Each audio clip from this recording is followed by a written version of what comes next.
Ladies and gentlemen, it's a great honor to welcome you here in the House of the European Union in Vienna to this summit on energy security. It is a particular pleasure for me to welcome you all here in the room who are physically present. This is one of our first physical meetings since the end of the COVID pandemic, and I'm particularly pleased to welcome many viewers on the screen who are here available with us online to discuss and listen to our discussions on energy security.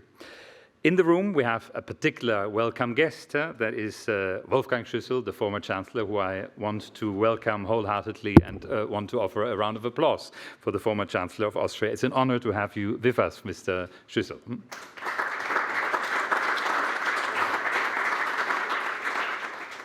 I'm also very happy to welcome my great colleague and from the European Commission, Mechthild Worsdorfer, who is Deputy Director General of the Energy DG of the European Commission and will join us later on the podium. Welcome, Mechthild. And of course, the President of United Europe, Günther Oettinger, is with us, one of the initiators of tonight's debate. He is not only the President of United Europe, but as you know, was also a long-serving member of the European Commission. He was in charge of everything modern in the Commission. First energy. He started with energy when most of us didn't know what the merit order principle was. He invented it. He was Commissioner for Digital. He was Commissioner for the budget. So all the money that we are spending today as European Union, he organized this during his mandate. And before that, he was probably even more important, Prime Minister of Baden-Württemberg, one of the wealthiest regions in Germany, and today a good example of how you can combine sustainability and industrial production. Welcome, Günther Oettinger.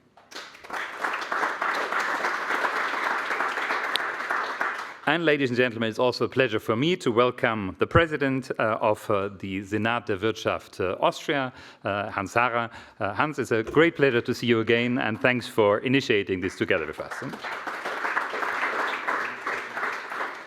Ladies and gentlemen, energy could not be more topical in these days, and I wanted to outline to you as the representative of the European Commission in Austria, what are our European Union priorities in the current crisis. And I would say, if I simplify what we're doing as European Union in these critical days, that some call a Zeitenwende, I would say we have two priorities.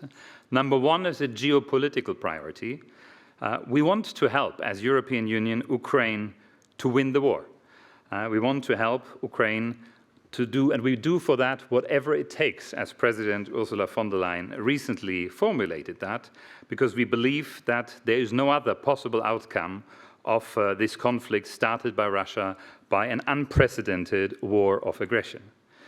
We believe that never again must be allowed that on our continent borders are moved by force, because if this happens, then our continent would be a bloodshed.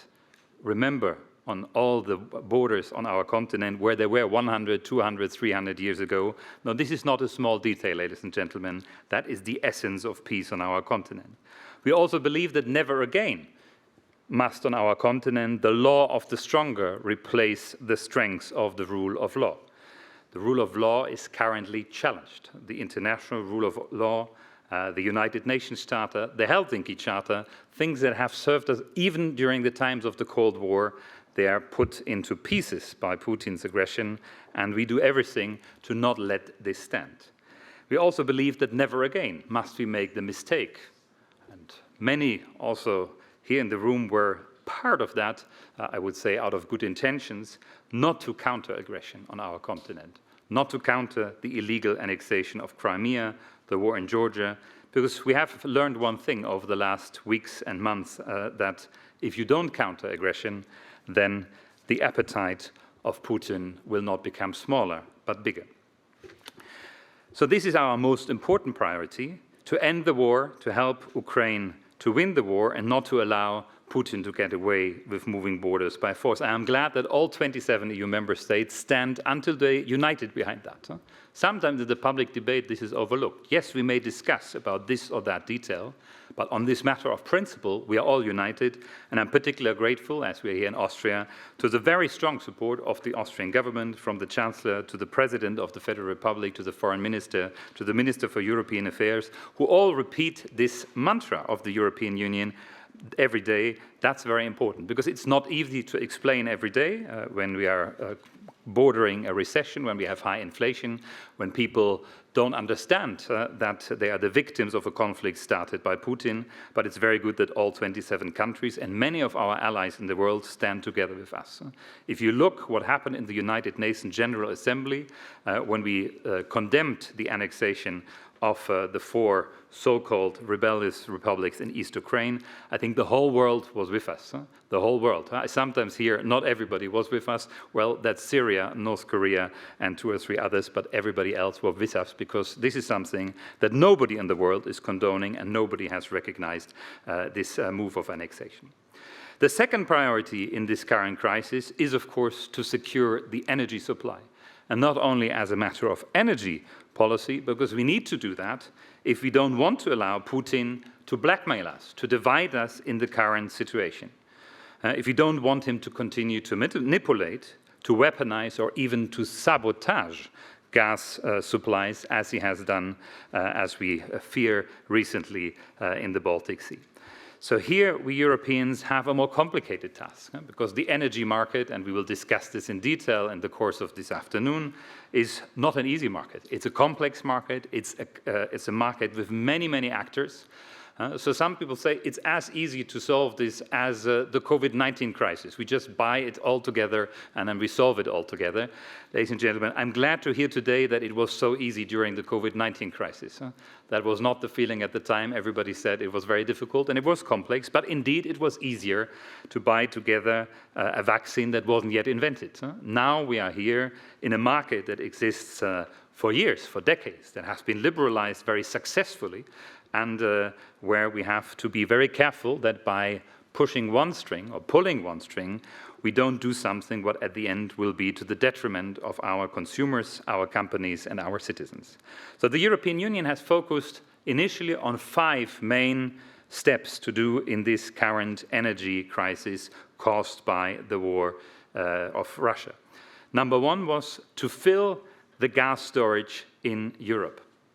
This sounds now today self-evident. I think when we started this in February, March, it was not self-evident at all, because there were no rules on gas storage. We had some rules on oil reserves from the oil crisis, but nothing on gas, because it was an open liberal market where there was never a problem.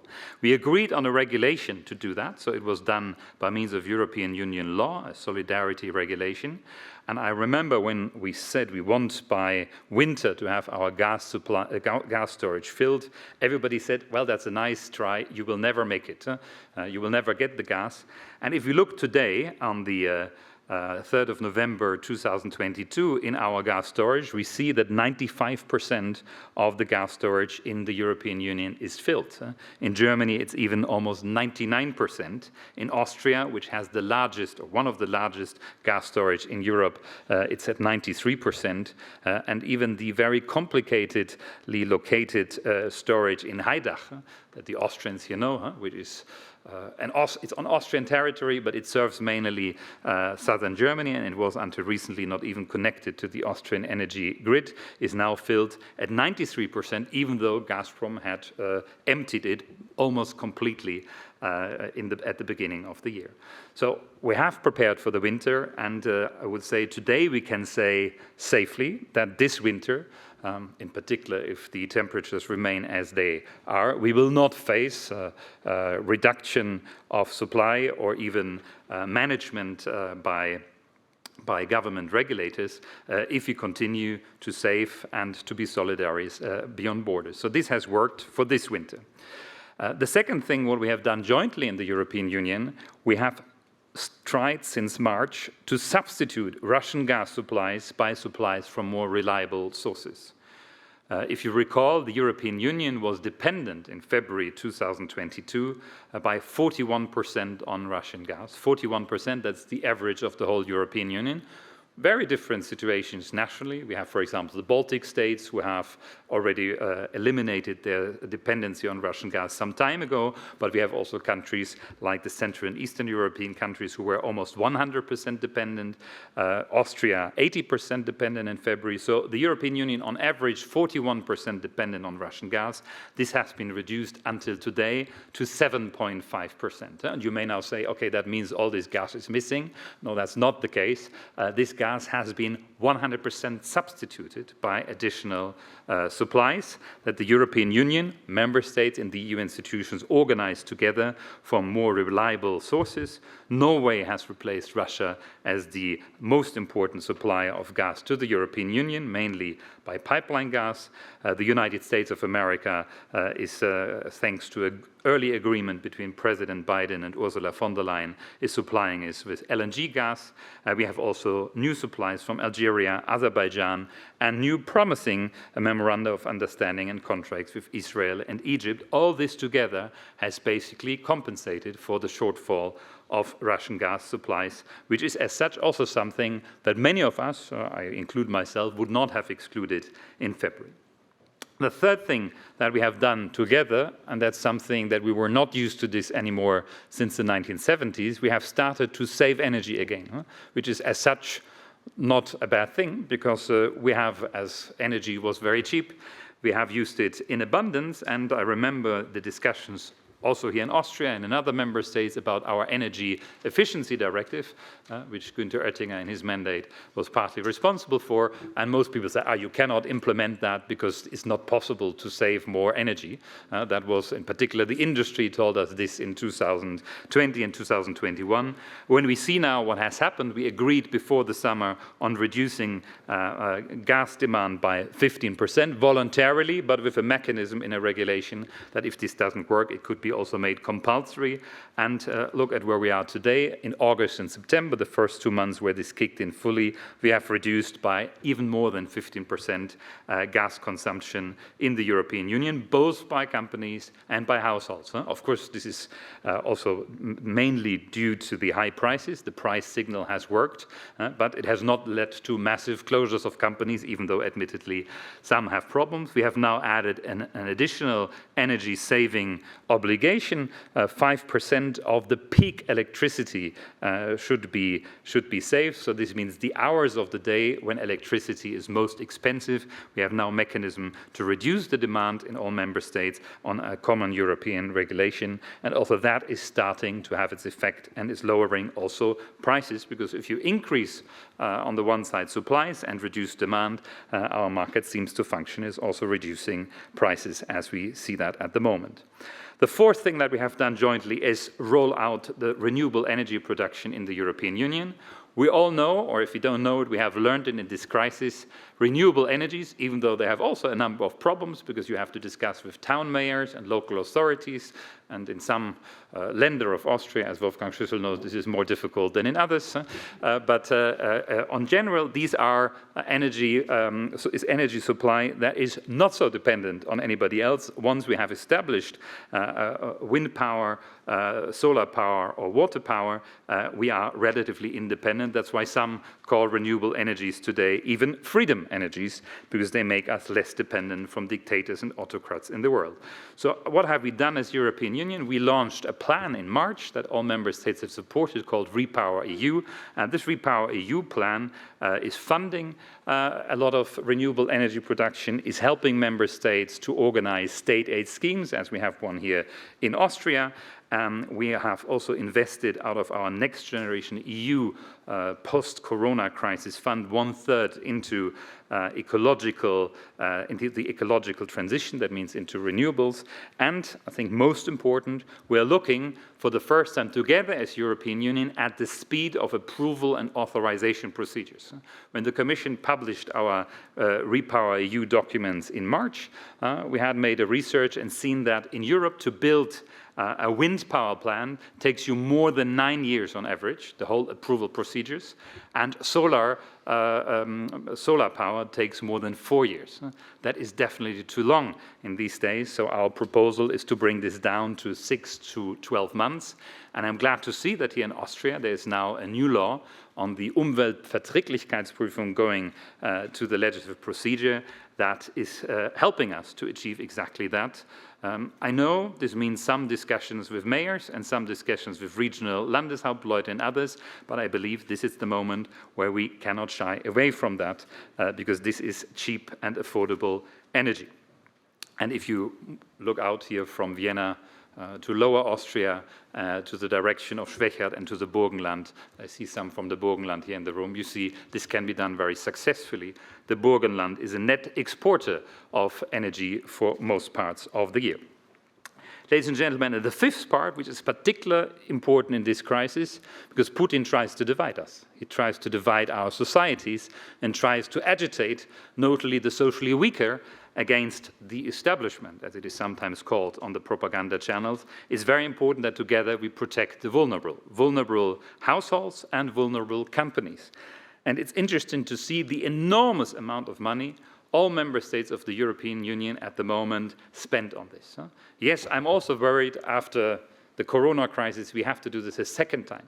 But if all member states do this together in a coordinated effort, then I think, and in a solidarious effort, then I believe it is worth doing that because we need to make sure that some people are not simply left behind, that companies have to close or that citizens cannot pay their bills. Again, here Austria was one of the first countries who had a so-called anti-inflation and climate bonus sent to all households. I know in Austria everybody is always critical of the government, and I think you're right, this is a democracy, you should do that.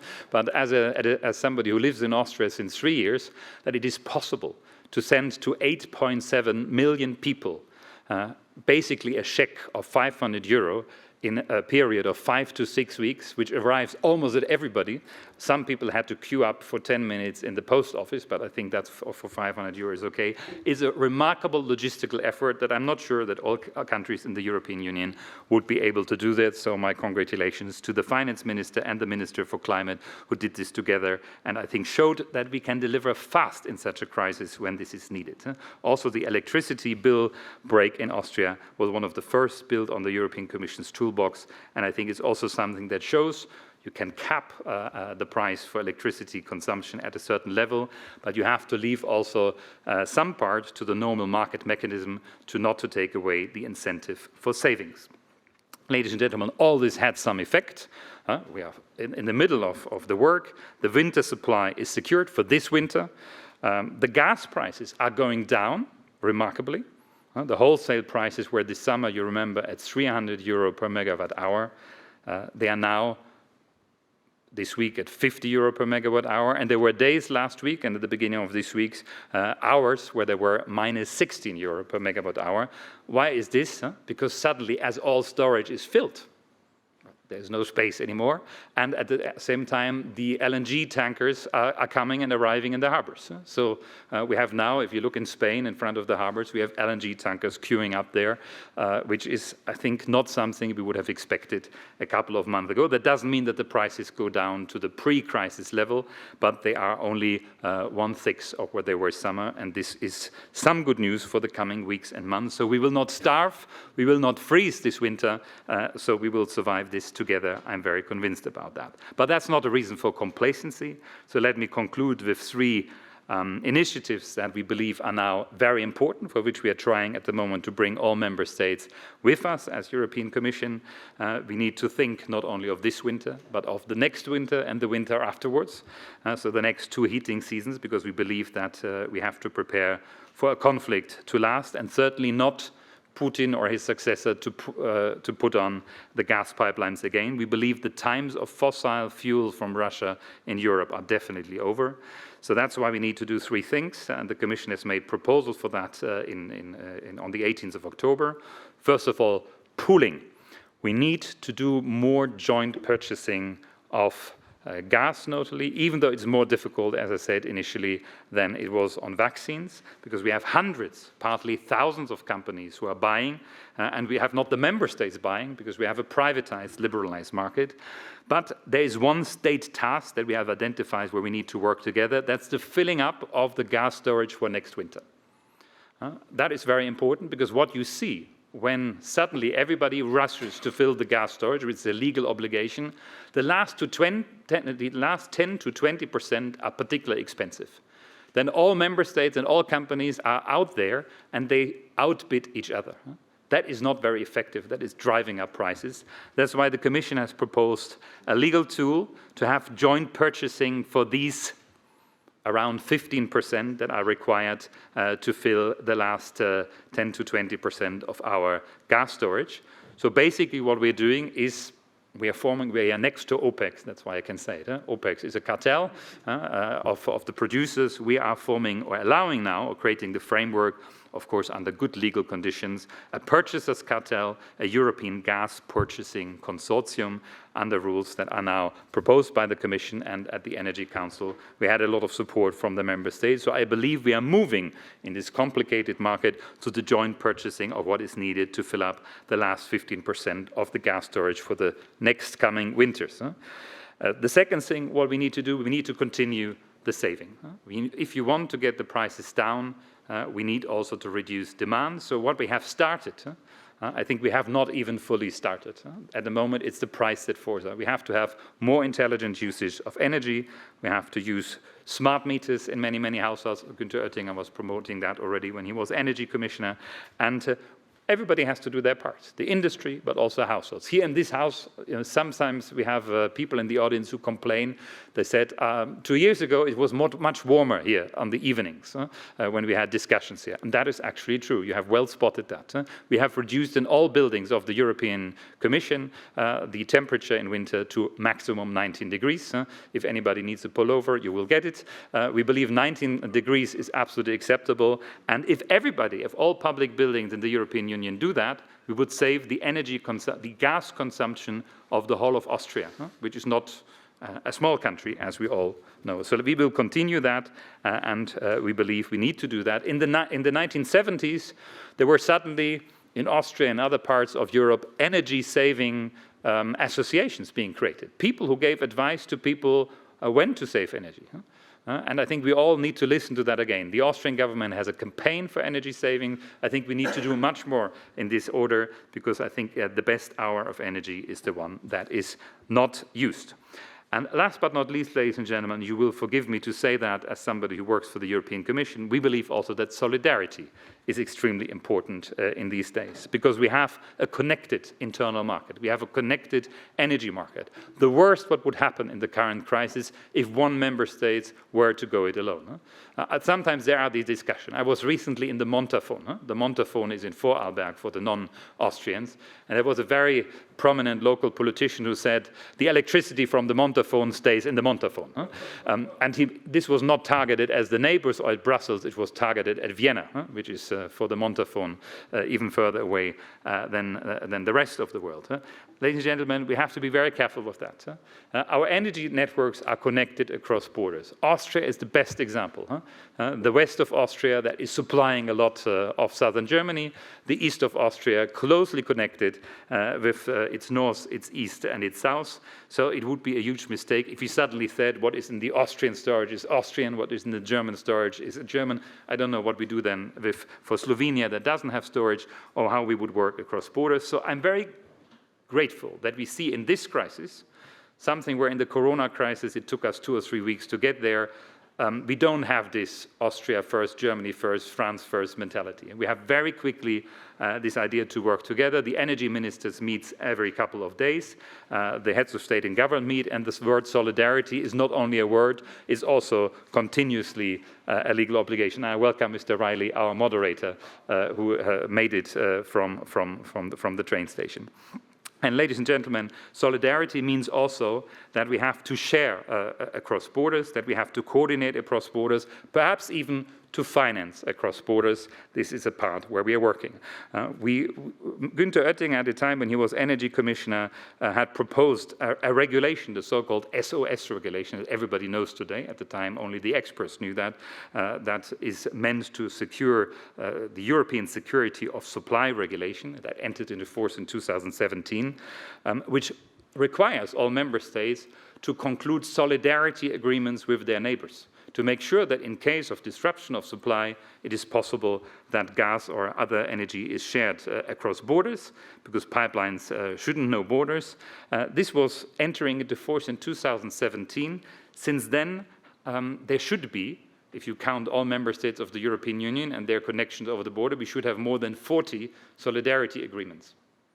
How many do we have? We have 6, ladies and gentlemen. Only 6 were concluded until today, some only very recently. So that's why the Commission has proposed a European Union solidarity default rule, that even countries who have not managed to conclude or finalize these agreements have a basic obligation of solidarity also in the coming years, because we believe without that our internal market will not function.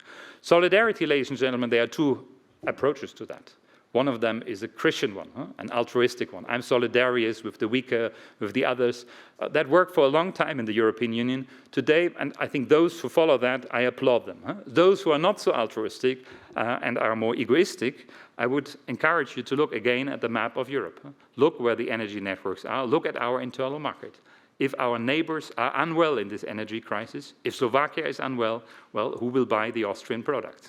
If Germany is unwell or Italy is unwell, how will our internal market function? I think that is the best argument for solidarity. If you are not convinced that it comes from the heart, then it should come from your brain, is another good argument to be solidarious in this crisis. As our moderator is now here, I'm very happy about it. I'm happy to pass the floor, ladies and gentlemen, to the main panel, to the speakers, and of course, first of all, to our 2 co-hosts, to Günther Oettinger and to Hans-Harrer. And until that, I wish you a very, very nice evening, interesting discussion. Please speak up. That's also what we should do. Speak up, discuss controversially. Don't shy away from controversy. There's only one person at the moment on this planet who really shies away from controversy. That is Mr. Putin. We should be better than him. We should show him that we have good discussions, controversial discussions, and we come out of this evening and out of this crisis stronger than we were before.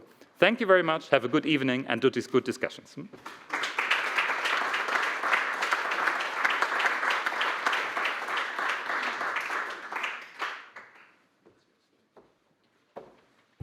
Dear Martin Selmayr, dear President Harrer, dear Chancellor Wolfgang Schüssel, dear Ambassador Woźnik, dear Moderator Riley, ladies and gentlemen, a warm welcome to all of you here in the European House and elsewhere via digital technologies. And may I thank our co-hosts and co-organizers, Senat, der Wirtschaft, President Harrer and Martin Selmayr and his team for organizing, together with United Europe, this platform, this energy conference today. It was in 1950 when the European network was born. It was a mining union. Monet and Schuman, they had the idea to bring together 6 founding countries to be a team of solidarity for steel and for coal. So at the beginning, it was energy, and now we see we need a complete single market for energy, an energy union. And the terrible war of Putin brings us together more than ever, I am sure. We have to Europeanize energy policies. And we have to see where is added value. To work together, 27 member states, and via the Energy Charter Treaty, even more. Central and Eastern European neighbors, countries, the Western Balkans, and many others. Nearly the whole continent has to be an energy team, a member in this energy union.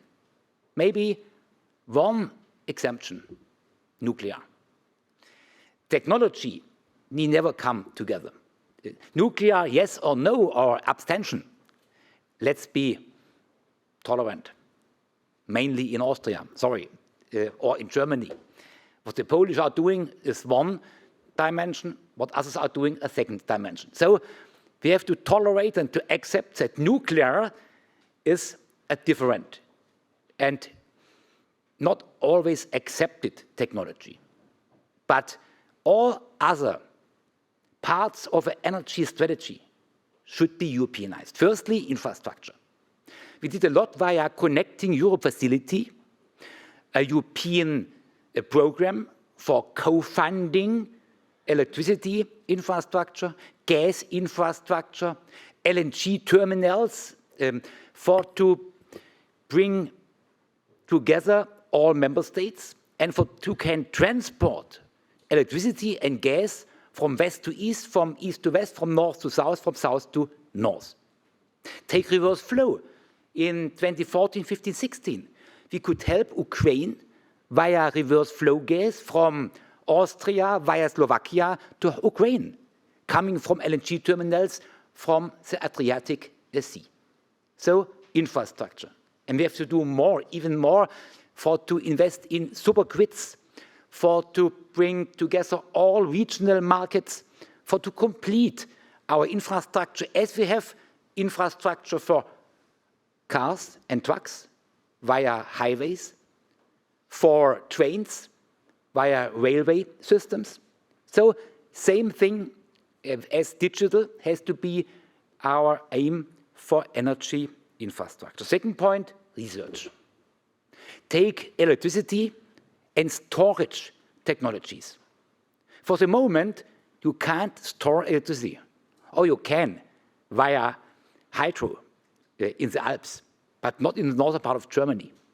The one and only technology is to bring water upstairs when you have enough solar and wind, and to bring it down to bring it again to a power infrastructure. But technologies we don't have.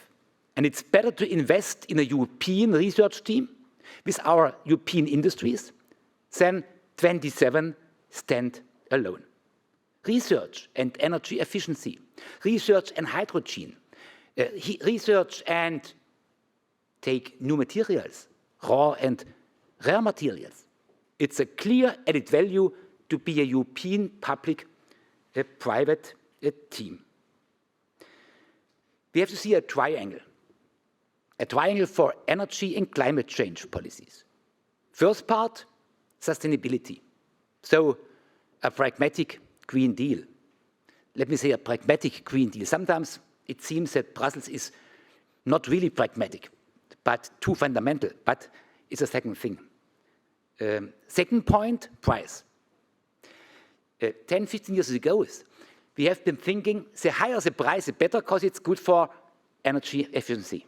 Meanwhile, we see if the price is too high, it's against reliable price, it's against our families, it's against that everybody can use gas and heating and electricity. And it's against our industries. Take First Alpine in Linz, a high-tech company for steel production and aluminium. They are in a global competition with Turkish, with Chinese, with Indian, with American companies. And it's a commodity, as chemical industries are, as copper industries are. If we want to survive in Linz, in Duisburg, in Luxembourg, we need acceptable prices, comparable prices to our competitors, or we will lose the competition. So price. And third point, sustainability is clear, price is clear, and security of supply. We need power and gas for electricity, for heating, 24/7. Day by day, night by night. And I think this triangle has to be the platform, the fundament for all of our energy strategies all over Europe. Putin, mentioned by Martin Selmayr, and I'm really happy that Europe is a family, is a united Europe, is not willing to accept dividend impera the game Putin or other autocrats and dictators would prefer and propose to us, that Putin is not able to weaken Europe really. He has three instruments: his army, soldiers, weapons, firstly, grain, secondly, and thirdly, energy. And he's attacking Ukraine by his army, by rockets, and he's indirectly attacking Europe by blocking gas flow, by using and misusing gas and oil as a pragmatic, efficient instrument against our European Union, mainly against new member states, Bulgaria, Central European member states, Austria, Slovakia, and Germany as a high industrialized member state, which was depending to Gazprom by more than 50%. A next reason why to Europeanize energy policies, our emission trade system, ETS. It's a non-bureaucratic, market-based system to see how to reduce CO2 emissions by market-based instruments, by users, consumers, by us, by our industries. I think we should complete and modernize our ETS system. And we should widen it for mobility and for other industrial sectors and for housing as well, for to see the whole dimension of our emissions from industries, from the private sector, from all over Europe.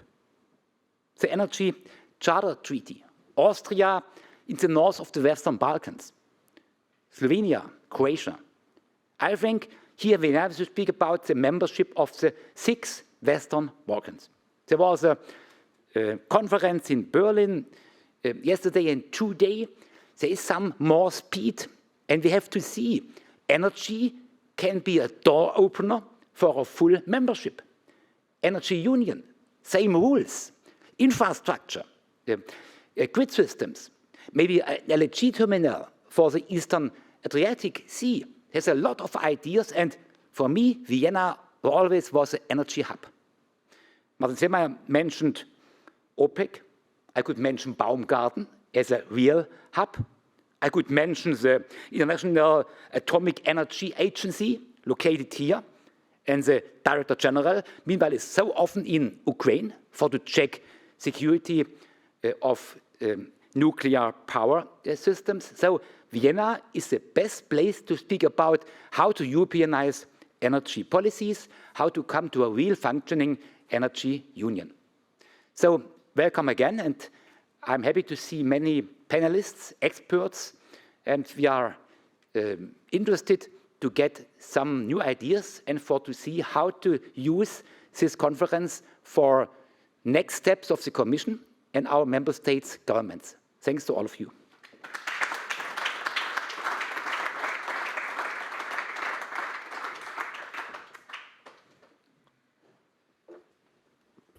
Meine sehr geehrten Damen und Herren, lieber Herr Schüssel, es ist eine große Freude, dass Sie heute uns die Ehre geben, lieber Hausherr, lieber Herr Oettinger. Ich habe mir erlaubt, in Deutsch kurz die Begrüßung für den Senat zu machen. Es wäre zu viel, wenn ich jetzt noch Statements zu euch beiden, Herr Oettinger, lieber Martin, geben würde, weil hier ist alles gesagt, um was es geht. Und ich glaube, wir sollten heute uns die Chance geben, dass unsere Panels das wiedergeben, was eine Gesellschaft braucht, die kontrovers, die auf der Ebene unserer Demokratie hineinschaut und nicht wegschaut. Und das haben Sie in Ihrer Präsentation eindeutig aufgezeigt, um was es geht. Es geht um das Wir, und Europa ist nur im Wir zu verstehen. Es ist eine Familie, und so wie wir heute auch sind, der Senat der Wirtschaft ist ursprünglich ein Think Tank für eine ökologische, soziale Gesellschaft gegründet worden und hat dann mutiert, wenn man so schön sagt, in einen Tudenk. Deswegen stehen wir heute hier. Und ich danke unseren Partnern von United Europe und dem Präsidenten von United Europe, Herrn Oettinger, dass es uns gelungen ist, noch in diesem Jahr ein Zusammentreffen zu organisieren auf diesem Platz, auf unserem Heimatplatz hier im Haus für Europa in Wien. Und dazu möchte ich mich herzlichst bedanken, lieber Martin, lieber Herr Oettinger, unseren Ehrengast heute, an Herrn Dr. Schüssel. Und lasst uns den Tag oder den späten Nachmittag in den Abend hinein genießen, indem dass wir Lösungen in einer freien Gedankenwelt, in einer gestalterischen Gedankenwelt für unsere Gesellschaft schaffen, wie ich es gerne sage, für eine enkeltaugliche Gesellschaft und Zukunft. Ich danke euch.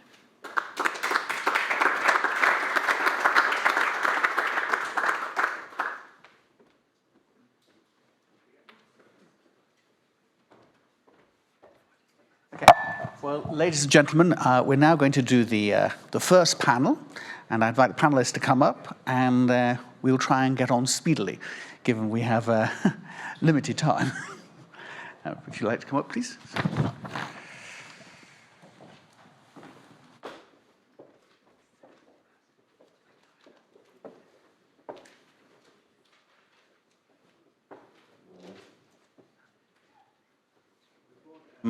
You've got all the details of the panelists in the literature in front of you, and we have essentially live in person. We have 3 panelists here, and we have 1 panelist in Brussels. Good evening. So we're all set to go. I'm not going to go into all of the details of the biographies. As I said, it's all in the literature, and you know who everybody is. So I think what we're going to do is to sort of just start and just get on. And so where I start with is just, I think, the question I think we can ask ourselves in November, early November of 2022 is how on earth did we get here? We're supposed to have an energy market. We're supposed to have diverse supplies. We're supposed to have free competition. We're efficient markets, well regulated by the Union and by the member states. How on earth did this happen? And how did we get ourselves in this situation? And I think that's not an unreasonable question to ask, as European consumers are receiving higher and higher energy bills. What happened? How did this come about? And what do we do for the future? That I don't think is, these are unreasonable questions to ask. So perhaps I might start, Angela, if you were willing to start by just giving a few words, and we'll just run through the panel, and then we'll have a little interchange, and then we'll open it to the floor. And I think it's kind of important as far as possible to engage with a degree of Q&A to get some proper participation and insight and thoughts. Okay. So the first, yes, it's on. Good evening, and thanks for inviting me to this discussion on energy security and the important question on what do we do now. In my statement, I would like to extend the discussion on energy security from a mainly supply side perspective with some demand side aspects, which usually are pushed back in these days. If you look at the current global energy crisis, which is triggered by the economic recovery in the second half of last year, we sometimes forget that, and the Ukrainian war, of course, we see that the current energy system faces profound vulnerabilities, which currently culminate in disruptions in energy markets, and it's not only the gas market, and which culminates in economic and social pressure. The risk of energy supply shortages is faced today, and the dependency on Russia as supplier with a strong market power have been set aside for many years in favor of favorable prices and abundance of fossil energy.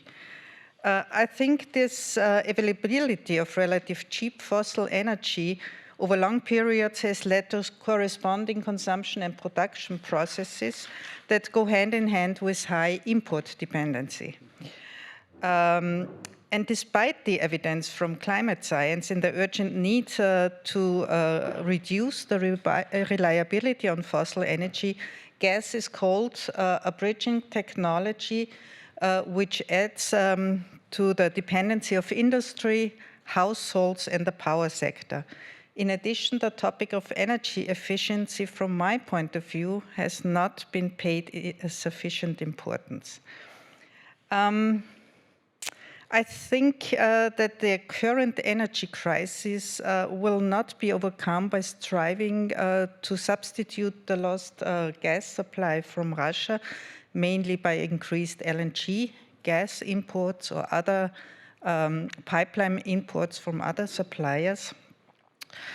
But I do think that it requires a broader perspective that addresses multiple issues simultaneously. I think that a change of perspective, and this is, for me, this is very important, a change of perspective from a focus on energy supply to a focus on the question what for and how do we use energy is a necessary step towards more reliable structures. If you read about the situation, the current situation, you often read that the opinion that it's very likely that once we successfully mastered this crisis, we will see radically changed structures, which are driven by two topics. The first one would be energy security aspect. We heard about this already today. And by the way, this has long been on the EU agenda and seen as an important driver for renewable. The second issue would be the climate crisis. Climate science almost provides us every day with new evidence that doing nothing will increase the risk of huge economic damage and the danger of irreversible climate change. Both topics point that the current structures are not sustainable and that we need profound changes. And this actually can be facilitated by innovation. We already heard about research from Mr. Oettinger, by technologies, which we already know to a certain extent, and also by behavioral change that is shaping processes towards less energy consumption, or at least an improvement in energy efficiency and less emission intensity. I would argue that the perspective on the energy system from a demand side perspective would lead to a profound increase in energy productivity and would put energy services into focus instead, as we're always used to look at energy flows. And we have to have in mind that energy services are always a combination of stocks and flows, and the identical energy service can be provided with very different stock flow combinations, the ones using more energy and the other ones using less energy. Of course, in order to move in that direction, we strongly need to accelerate investment. And to give an example of such investment with an energy system perspective, one can take the gas demand of households in the EU, which is approximately 25% of gas use in the EU. In Austria, it's about 20%. And this demand could be reduced drastically through a more efficient building stock and alternative heating system like low energy heat networks, like energy networks, and the use of geothermal. So actually what we are using now for heating in the housing sector could be really reduced and substituted by other structures. I think if you would try to think more intensely along these lines, we could reduce the vulnerabilities associated with the current system, and which definitely, as you said in the beginning, have been underestimated, how they can hurt our economies and societies. Can I just say, yes. So we've got a time issue, but what I want to say was what you're getting at, I think, is very, very, sorry, what is very, very important is this sense of understanding that the potential of the efficiency issues, say, as you're saying with buildings, are so critical, because when you stand back and look at it now, we're paying all of this amount of money out for energy costs, and that would it not be hugely cheaper? I understand it is fragmented, difficult to do, and takes time. But given the costs we've had and the shock we've had, surely that it makes more sense to go in that direction. This is definitely what I would argue. I mean, of course, all these changes cannot be made immediately, and of course, all what has been said in trying to secure supply over the next years and diversifying supplies are important as well. But I think we are used to, once we are confronted with a shock, we are used to just stare at the shock and probably forget about other ways and other pathways and other alternatives we at least should at the same time try to initiate. This is what I think. This is a really good and key point. If you don't mind, I'd like to move on, but it's great. Thank you. So now, perhaps you have some observations on where we are and and how we got here. So I'll leave it over to you. Thank you. Yes, I do, actually. To start it, I'm Polish, so I might have a slightly different view on the energy security issue. This is I think for Eastern European countries, this is the I told you so moment, because countries like Poland, Lithuania, all the other Balts have been dealing with this since many, many years. And we were actually the ones to try to explain to the Western European partners that this might not be a good idea to be so dependent on Russia for a long time. And in fact, for the many, many years, against any economic logic, because there was no joint procurement, for instance, Eastern European countries would be paying higher prices to Russia than Western European partners. And I remember very much that one of the first major strategic decisions Poland has made in 1989, in fact in 1991, so shortly after the change, was to sign first contracts with Norway for importing gas. Those contracts were like dropped and then remade, and it took us 30 years to get there. But now we have a Baltic pipeline, which is essentially replacing a lot of Russian gas, and we've built LNG terminals in many years before. So one word of warning: it took us 30 years to get here, but we are pretty much independent now.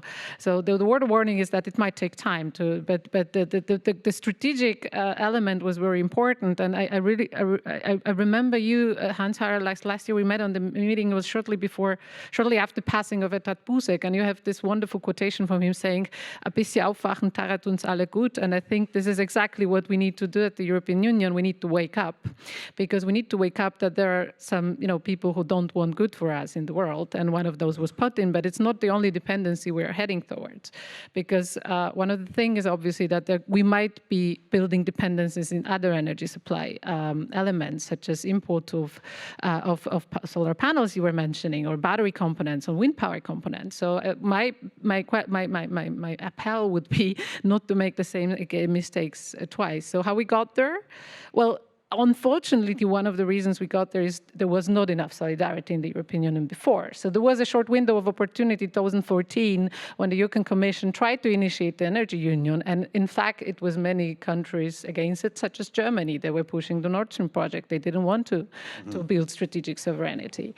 So I really hope that we're not making the same mistakes again. So what do we need? I have up 4 points, and 3 of them have been said already. So I will not repeat all of it, but I might want to make it a bit more concrete. So Martin Selmayr was mentioning joint procurement. I think that's a very good idea. And I would actually think that it has to go beyond the European market, because as far as I understand, in the future we'll be much more reliant on LNG, and it will be a more global market than it is now, because we will the rest reliant on pipes, which means that we will be competing with Southeast Asia and other countries. So if we want to go joint procurement, we need to go bold and try to find partnerships with the rest of the world to be able to, manage the buyer, to have a buyer monopoly. Maybe it's just to counteract the balance of powers there. A second point was the point of technological sovereignty you were mentioning. And I think we have a vehicle for that with the IPCEI program at the European level. And it's just a wonderful vehicle to be doing this more in the future, to be developing our own technologies, not to make the same mistakes as we did with the solar panels, and keep those key sovereignty in those technologies in our hand, and do it at the European level and not at the level of 27 states. The third point would be to go for strategic partnerships across the Atlantic and in TTC, which is also a very good vehicle to be able to move technology for energy efficiency and energy dependence on this jointly with our partners from the liberal part of the world, and to counterbalance maybe the Chinese developments there. And the fourth point was already said also, that we need grids, we need to build infrastructure at European level, and I kind of like to call it the fifth fundamental freedom of the EU. We have 4 freedoms, and we have them because we understood at the European level that division of labor and division of task is something which economically makes sense, because there are things called comparative advantages. And comparative advantage can be in the labor, capital, and energy as well, and production of energy. So the existence of European grids is something which will allow us to have a free flow of energy as we have a free flow of labor, which would be an immense economic benefit to the towards of the EU. So there has to be a European project for that, so that we can use offshore and in the north and transport it cheaply and efficiently, because and this would help our cause, I think, in the future. So that's great. That's my statement. That's great, and precise and speedy. Excellent. Okay, over to you, Annika. Does it work like this? Okay. Like this. They're all long. They're all live. Okay, I'm sitting here for Uniper, and I think if I'm invited to this panel, it's because, we're a company that's operating in 40 countries. We're headquartered in Germany, but the reason I sit here is probably that we were one of, or maybe the biggest client of Gazprom until recently. We just published our losses this morning. We've incurred 10 billion of losses just until last month, and it might be another 30 billion to come as a momentaneous picture. So this has thrown us in a very existential crisis. Uniper emerged out of E.ON and Ruhrgas. So we're looking back on an energy partnership of 4 to 5, actually 5 decades. And I have many colleagues who still worked at Ruhrgas and who very vividly remember the good times. And for very long, and until last autumn, actually until February, we couldn't imagine the amount and the extent of escalation we would see, the curtailment, this aggressive war. It was simply not in our books, because everything we had seen so far was a very reliable relationship for most of the time. And I believe that even politics for the longest time believed in this mantra that, even if politics is not going well, and it hasn't been going well for the past years, there's still the commercial relationship. And why would Russia, with a very high dependency of its national budget on fuel exports, why would it solve its own, the branch it's sitting on? But we were proved wrong. Here we sit now. I think this is a formidable moment in time, and I was happy today in Vienna that there's a lot of real newspapers still. So I found a New York Times, and they were thinking, like, what could be this year? What would this year be remembered for? Would it be the UK falling apart? Would it be China? Or could it also be the European moment and the real transition that we're making, that you've worked on? And I think for this, it's really important, and I really am very, I pay my respects to the Commission for working day and night and literally through New Year's and through the weekends on all these different initiatives that are coming about, and for really putting a formidable effort together to accelerate the transition.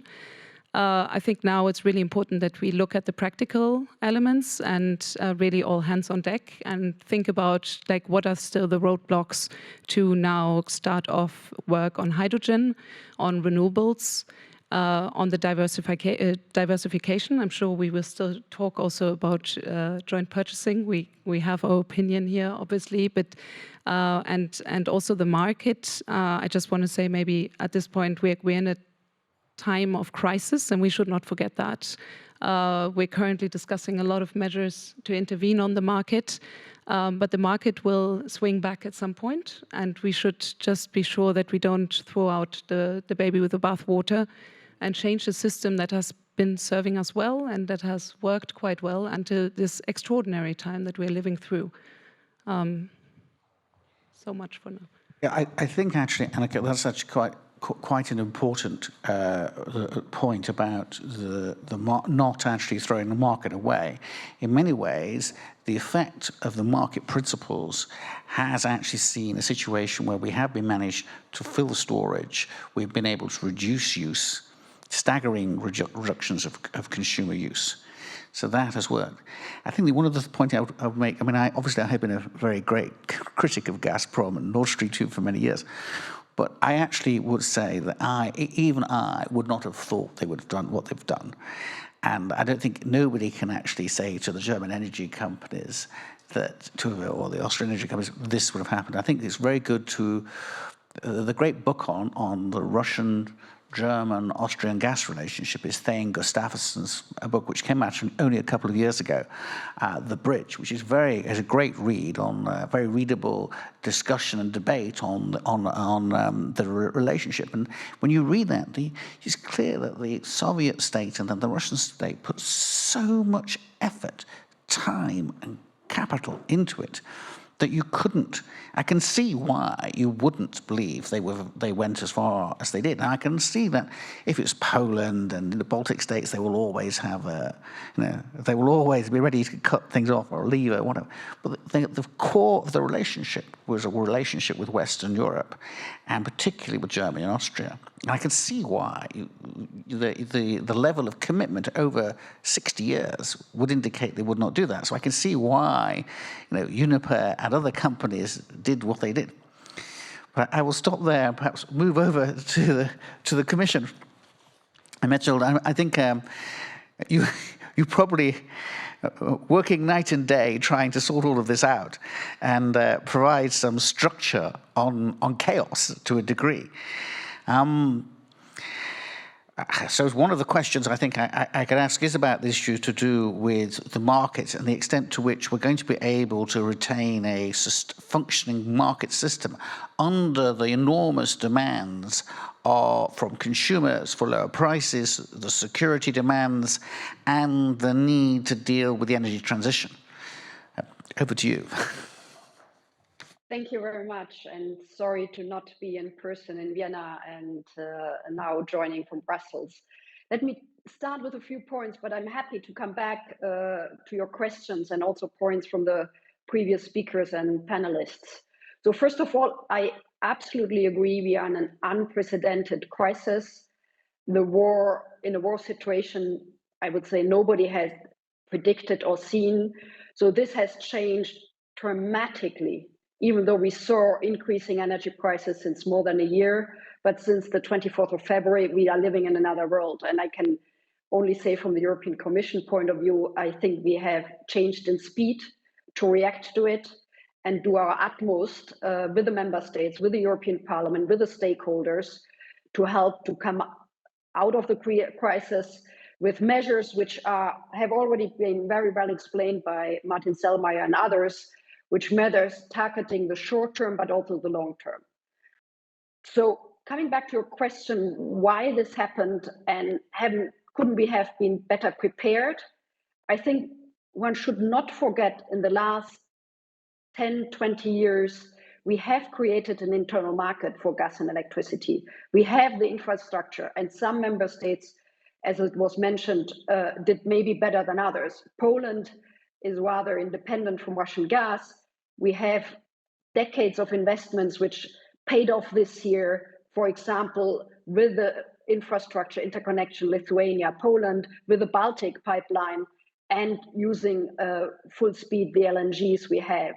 So there are good examples which make us in a better situation than maybe it could have been before. So the internal market, the European Green Deal, and all our priorities have helped us creating an energy market and speed to the clean energy transition, which our member states fully support. Still, and that was also said since the crisis broke out, we have accelerated and we need to accelerate, we need to do more. That's the reply of Repower EU, which was already explained. And let me now go maybe to highlight 2-3 things out of that and reacting to your question.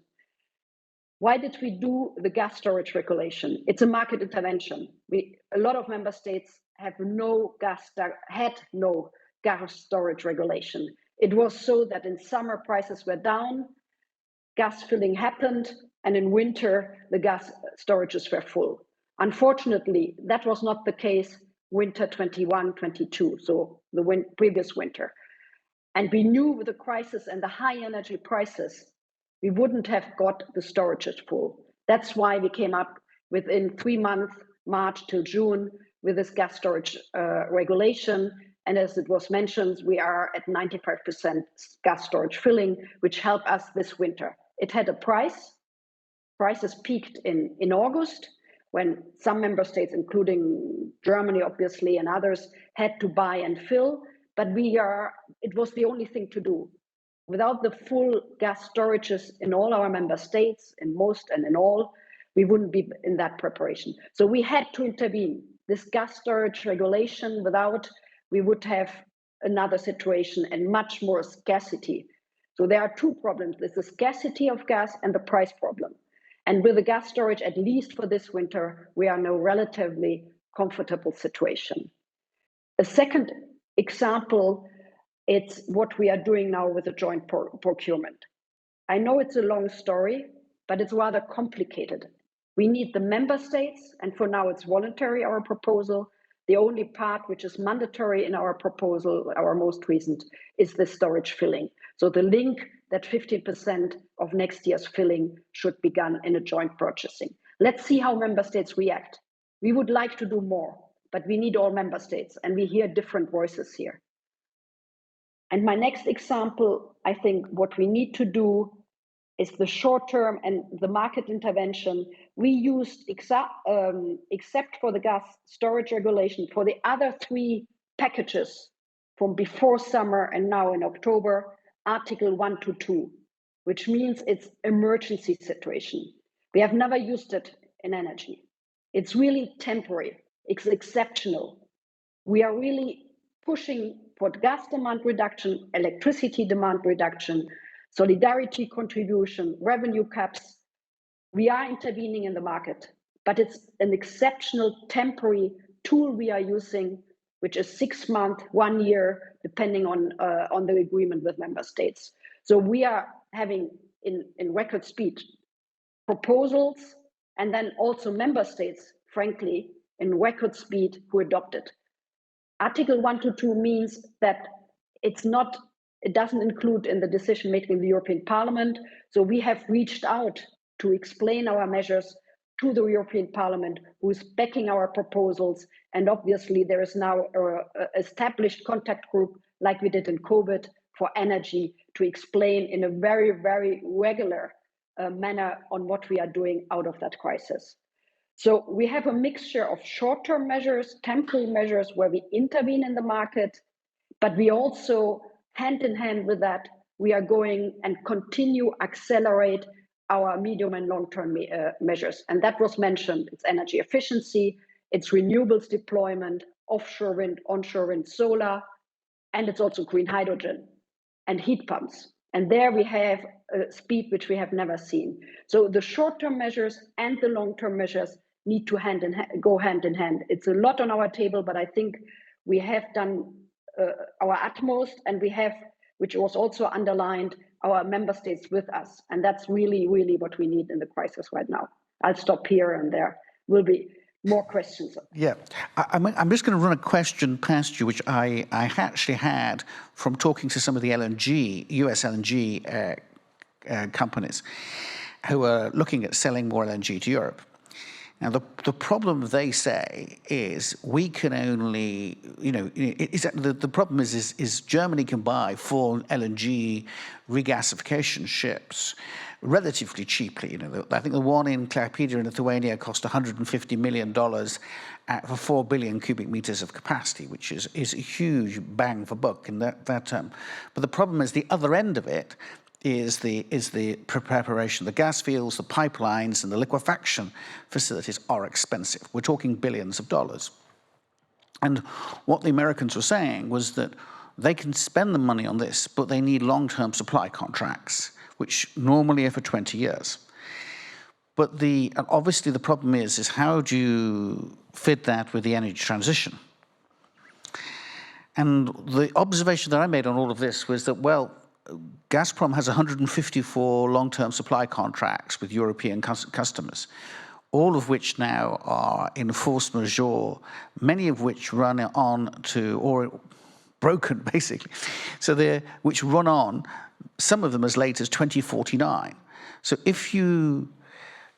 so what they were saying, they were getting some pushback or resistance to 20-year contracts. But if we have a situation that we're not taking the gas from Russia, there's no net increase in actual overall use of gas or using it for a longer period than we intended to. All you're doing is replacing the gas which is provided from Russia with gas which is provided from America or from Qatar or whoever. So what I was wondering, do you think it would be possible to be able to do the sort of contracts that we need? Because the issue is going to be, I think, that once we're able to fill up storage this winter, because for about 5 or 6 months we've got a lot of Russian gas, we have to work on the basis we're going to have no Russian gas this coming winter, for 23, 24. Assuming that we are kind of in winter already, although the temperatures will give you a different impression. But given the fact we will have this problem for 23, 24, and possibly 24, 25, and we have a long-running issue with a kind of hole in gas supply which we need to deal with, is that sort of approach to dealing with ensuring we have enough gas supply a potential way forward? Thank you. I think this is a very crucial question. First of all, we have to replace Russian gas urgently. As you said, we are heading for this winter relatively comfortable, but we have the next winters most likely without gas, at least with Russian gas, at least with very, very much reduced gas. So we have to replace it. And there the US has been very helpful. Norway, we have a little bit more from Azerbaijan, Israel eventually, and others. So this is really to replace Russian gas. It's not new gas, it's replacement of the Russian gas. We also try with partners like Norway to have a medium to longer term view and look at hydrogen and renewable hydrogen or low carbon hydrogen. This is really to make that bridge to the future. I know there's a lot of hype about hydrogen, but we can really in the longer run see how we can use low carbon hydrogen. Obviously, one of our key objectives also out of Repower is 10 million tons of green hydrogen produced within Europe, but also 10 million tons imported from our partners. So we can make that bridge with our long-term transition and become carbon neutral by 2050 with high ambitious targets also for 2030, while still replacing Russian gas right now urgently because we need it, and also in the future decarbonize that gas. Either by bringing in hydrogen or CCS, carbon capture and storage. So I think we can make that bridge, and it's part of our negotiation with our partners, with the US, Norway, and the others. That's very helpful, kind of broad answer. So I was wondering, can I bring anybody else in on this? Okay. No, I think, Alan, you raised a very crucial question, and we're encountering this problem already now on site in our negotiations with international partners.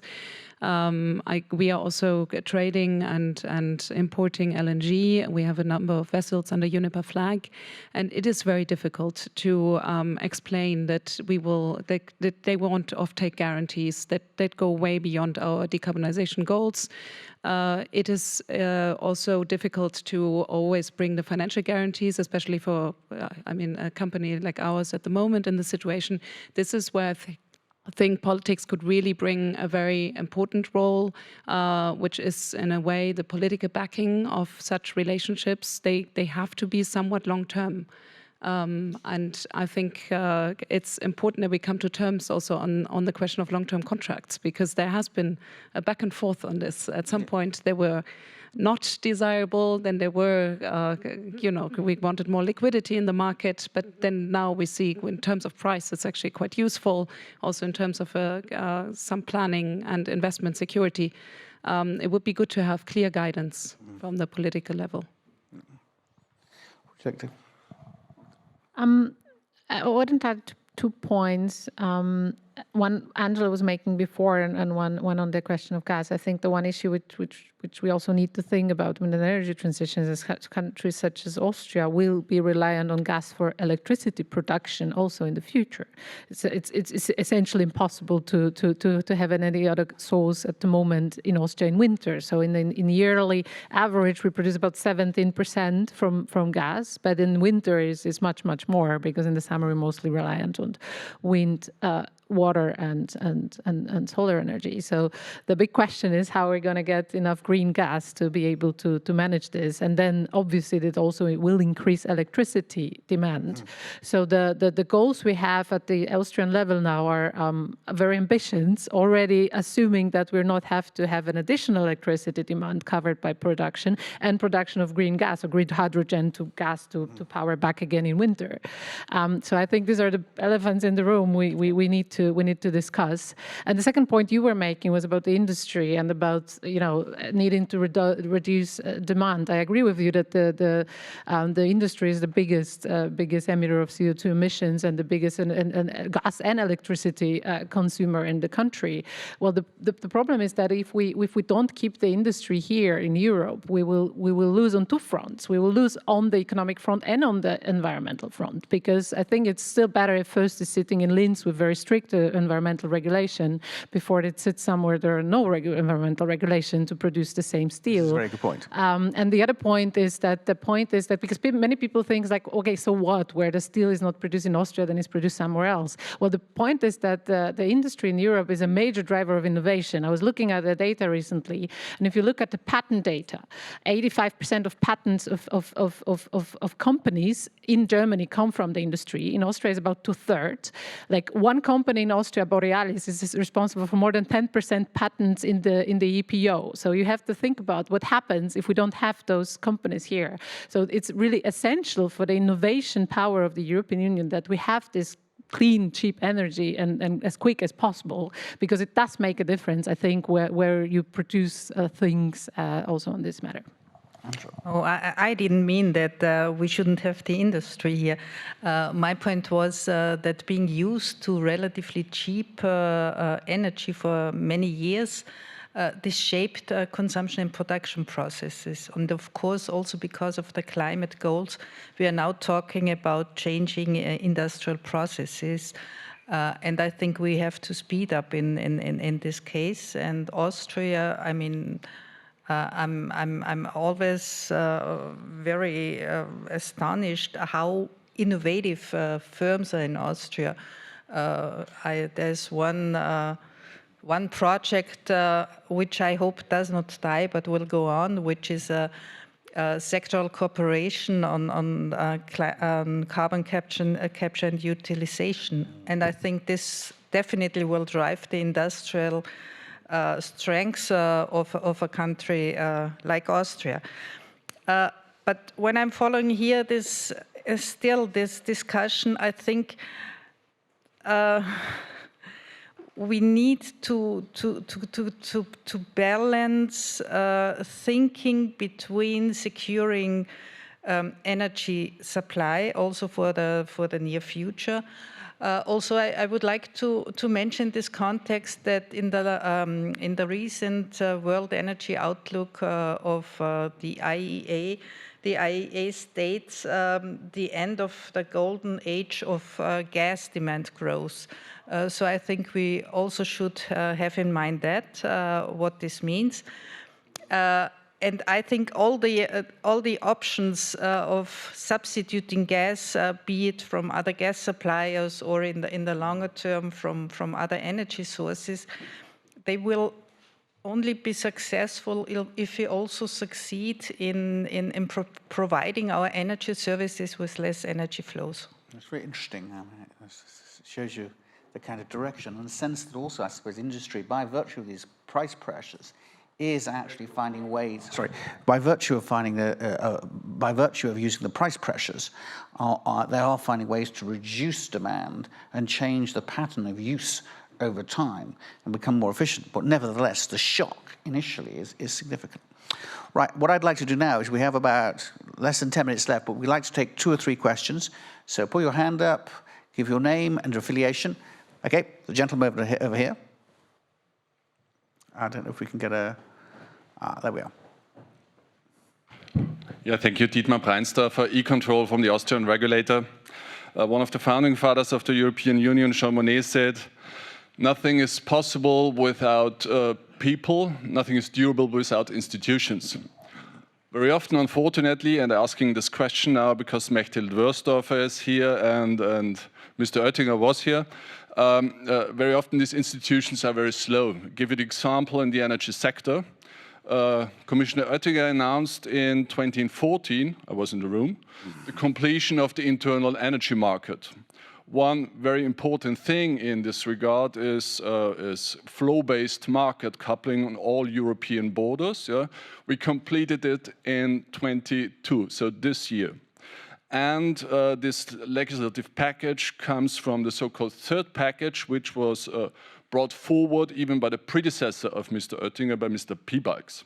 So I say that we have a problem, Brussels, we have a problem when we are so slow in implementation. And I personally find it equally important to come from the idea to the decision and the implementation much faster. This needs to be speeded up, and it's equally important to have quicker procedures. Mr. Selmayr mentioned it, how long it takes to build wind farms, solar installations, power grids, and so on, and also the processes of the market players take place. I think it's equally important to have this process speeded up as we fill the gas storage in next winter, because otherwise we would be also lost. So this is my question in particular to Ms. Wörsdorfer, maybe to the others who want, and the panel, how we can manage this problem.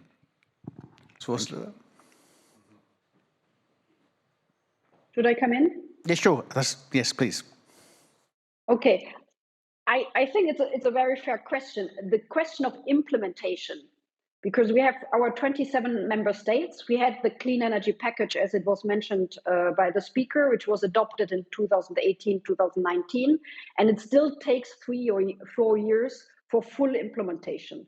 We are monitoring that. There are legal tools to speed that up, but our preferred option is obviously the dialogue and exchange of best practice with the member states. We have different forums where we work together on electricity, on gas market implementation, where we try to speed things up and help the member states to speed things up.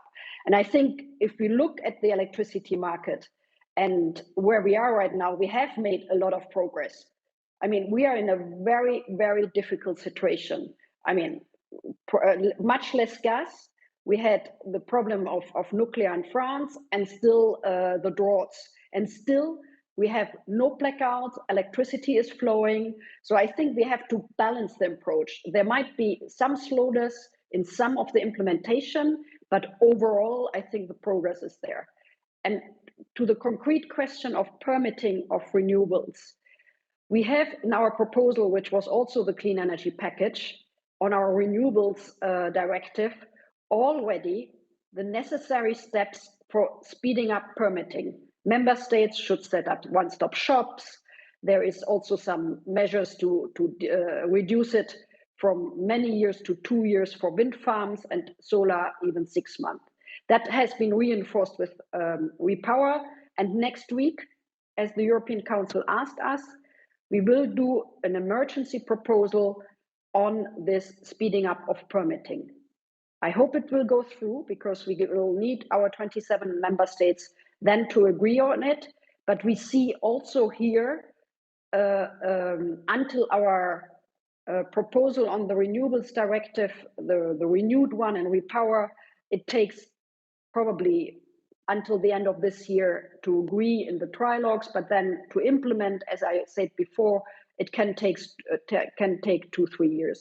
But in order to learn out of the crisis, and on this concrete example of permitting, next week we should come up with a 1 to 2, meaning this can be implemented for this winter already and for next winter, because we also need more renewables, we need more onshore and offshore to be deployed faster. So we are having concrete examples where we push more on the implementation side as well.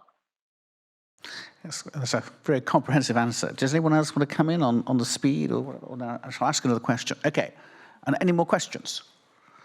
Don't be shy, put your hand up. Sorry? I'm happy to come on to say something on the implementation. Okay, sure.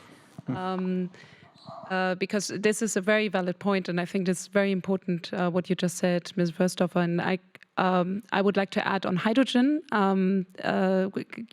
We're currently focusing on security of supply. We should do one without leaving the other. So just to give one example of one of our projects in the north of Germany, we're currently, or maybe I should start differently. We said, how did we get here? And maybe the story of the Russian dependency is also a story of the non-built LNG terminals in Europe and also in Germany. Germany doesn't have an LNG terminal. Now 4 regasification units will come online, hopefully by the end of the year, ours for sure. And we have tried to plan this since the 70s. We've run market study after market study, and never there was enough demand. Last time we abandoned it was last summer. And then now, due to the situation, we were able to take this out of the drawer and realize it very quickly, also with the help of politics, to really speed up permission and permitting procedures.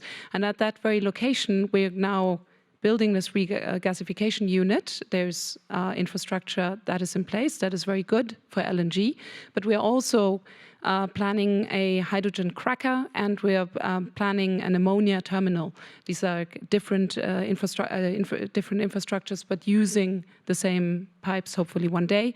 I would hope that we can get that formidable acceleration also now for hydrogen, which means to really bring some regulatory roadblocks out of the way, which is this additionality discussion. And I think if we can get that out of the way, you will see that industry has a lot of projects already ready, and we are just waiting for these roadblocks to be taken out of the way to really kick them off, and realize that way also to diversification. That's also quite comprehensive. So what I was going to say was that the other observation I suppose is worth making is that the EU has speeded up in terms of under the pressure of, first of all, the pandemic, and then the war and the consequences of the war. That pressure creates enormous sort of incentives to act with speed and effectiveness. Probably the most dramatic one is the synchronization of Ukraine, Moldova with the European grids, which was, I think, is supposed to take 3 years. We did it in less than 3 months. You see what is possible, and I wonder if the Union will 2 months, yeah. If the Union, I think it may well be that the Union and the member states can learn from this in terms of the ability, given the pressures, to act more quickly. Because it's not as if we're going to be, the war is ended, the war is continuing. There are lots and lots of consequences. One of them, of course, is dealing with all of the destruction of Ukrainian energy infrastructure and helping dealing with that, and the knock-on effects on ourselves. So there are lots of issues here which we will have to deal with at speed, and that I suspect it's going to have an impact on European decision-making as well, in terms of just having to do things not at the normal leisurely pace we have done them in the past. The 27 member states having to accept that action is required this day. So at that point, I shall stop. Oh, sorry, I think, can I take one more question? I'm allowed to take one more question. Okay, the gentleman over here, and then I think we'll have to give it a go. This is the, okay. Thank you. So, representing Lithuania here, as someone who in the camp, we told you so. I think first of all, let us. I'm actually coming out of this discussion with a lot of optimism. I think we should first of all congratulate ourselves how well we have dealt with this crisis so far. I think Europe once again has proven that it can deal with a good crisis. And as you know, in a couple of days' time, I think the storages in Germany will be full. The weather is on our side. The prices of TTF are collapsing.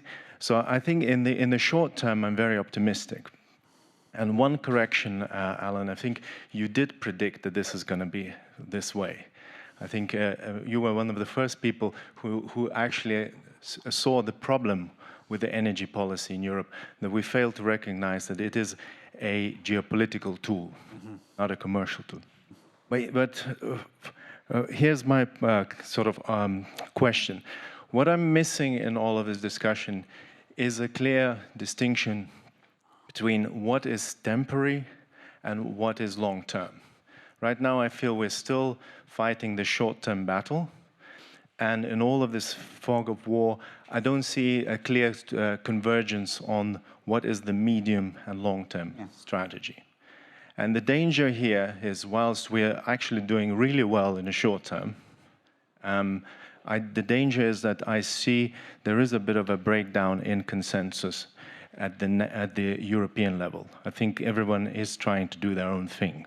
And I think that's the main risk, that we will, once again, everyone will do their own solution at the national level. So that's my question. What do you think is the new normal? And will we have a European solution or a national solution? Does anyone like to take that question? Okay. Okay, please, the floor is yours. Thank you. I think it's a very good question. And as I would say, there is a lot of focus on the short term, but what is maybe less discussed, we are continuing and accelerating all the proposals, for example, Fit for 55. I mean, we are in trilogues, that is very bureaucratic language, but we are in negotiations on our renewable proposal with 45% renewables by 2030. We are negotiating with the Parliament and Council right now, next week again, energy efficiency, and we are doing the structural changes. So in parallel with all this crisis management, which gets a lot, and rightly so, a lot of our attention, and which needs to be done very, very fast together, we are also working together with the member states and Parliament on the CO2 emissions from cars, which was adopted last week, that there are no new combustion cars by 2035. So we are working to get an agreement on renewables, something close to 45% renewables by 2030. We are working on this energy efficiency first principle and all the measures.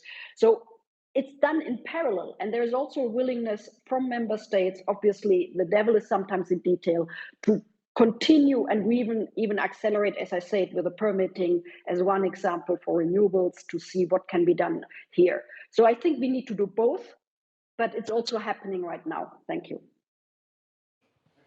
I want to add one more thing, because we were mentioning the prices, and I think we've been much more clear about the difference between the short-term and the long-term prices in the energy market. So you were mentioning, yes, the TTF is collapsing. There were several hours last week which were negative prices because we have tons of LNG ships in front of Europe and the weather is good, but it did not change much about the future price. So if you look at Cal 23, it's at 150 euros. It used to be at 200, but it's not much lower. And if you look at 26, it's still at 60 euro, which is 3-4 times times more than we used to have in the last years. So when I was thinking about the competitiveness of Europe, we really seriously need to think about the long term, because I have the impression that the media is now saying, okay, the problem's over because, the energy price is so low and the gas is so low. It's like, no, it's not.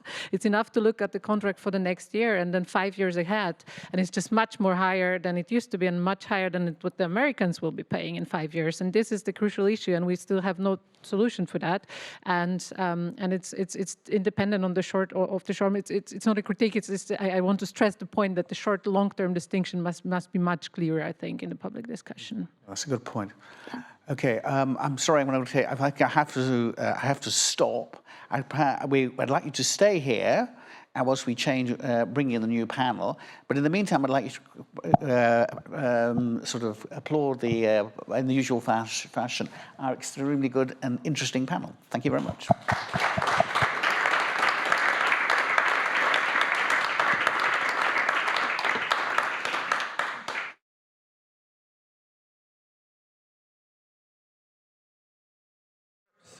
Future energy prospects. You could also subtitle this, "What are we going to do now then?" So the way we're going to do this is very simple. Last time we went from left to right. This time we're going to go from right to left. And so this is just in short, in terms of, so you can see, so in terms of how you can see, why is it working? Is it working? It is working. Okay, perhaps I didn't have it close enough. So we're going this time from right to left, and we've got a fine panel.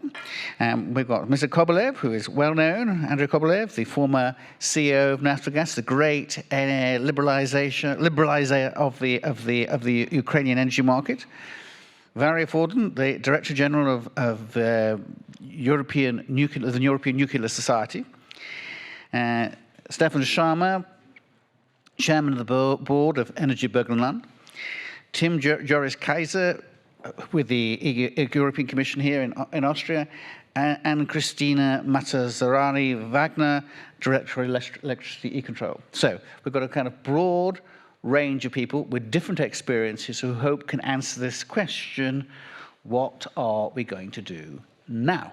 What are we going to do now? Okay, enough of me, over to Tom. Do you want to start? Yeah, thanks very much, and good evening to everybody. I must say I'm excited to be on this panel, because I think the experiences, as you described them already, should make for a very interesting contribution to this particular discussion. And thanks very much for the question that you posed to the last question, because of course the last panel, because that was a brilliant lead over, obviously.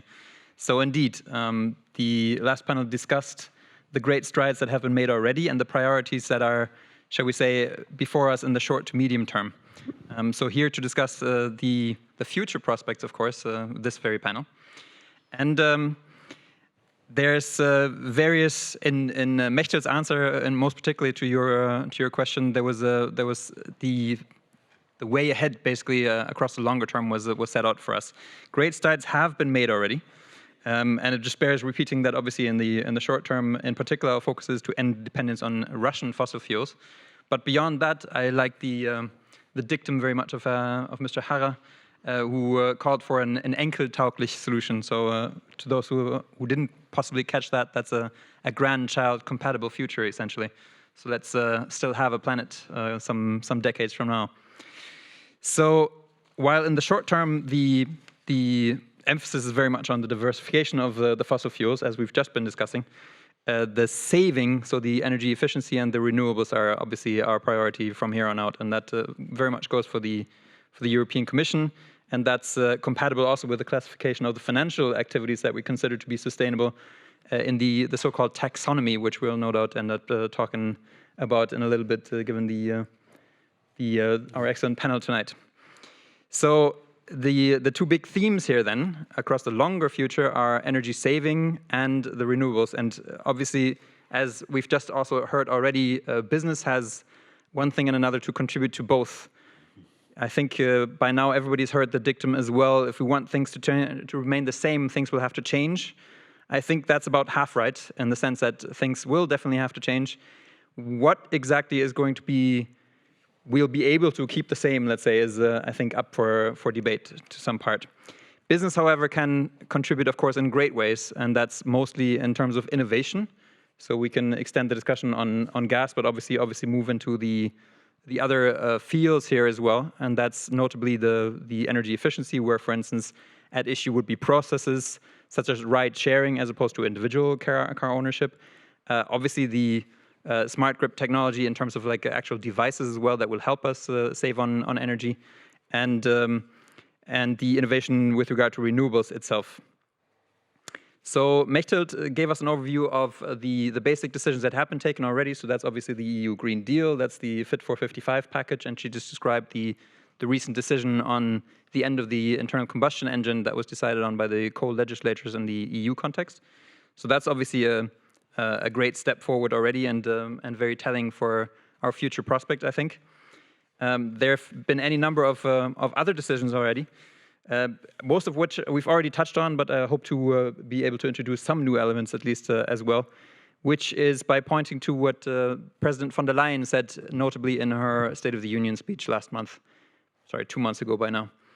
So that's beyond the dependency on fossil fuels, which again, we've discussed already quite a bit here, that we anticipate that beyond fossil fuels by 2030, demand for rare earths in the EU will increase 5-fold. So that obviously will be a next challenge and one to overcome, and for us to avoid running into the next dependency, essentially. And that most likely won't possibly be Russia, but I mean, there's many contenders, I'm afraid. So a couple of initiatives that the Commission is taking to tackle precisely that long term then, of course, is the new partnerships, some of which have been discussed already, and the President mentioned in her speech a couple of trade agreements in particular, but also ongoing discussions with India, and in particular, of course, friendshoring, as the word goes, partnerships with like-minded countries. She also, however, mentioned a couple of initiatives that we are going to take unilaterally, if you like. So the Battery Alliance is already ongoing in the EU, and the President last year announced the CHIPS Act already. So now we're going to move on to a European Critical Raw Materials Act as well. The IPCES were already referred to as well. So that acronym, to decode that for everybody, is Important Projects of Common European Interests. Both major ones, let's say, Austria is participating in, and I'll come to that in a little bit.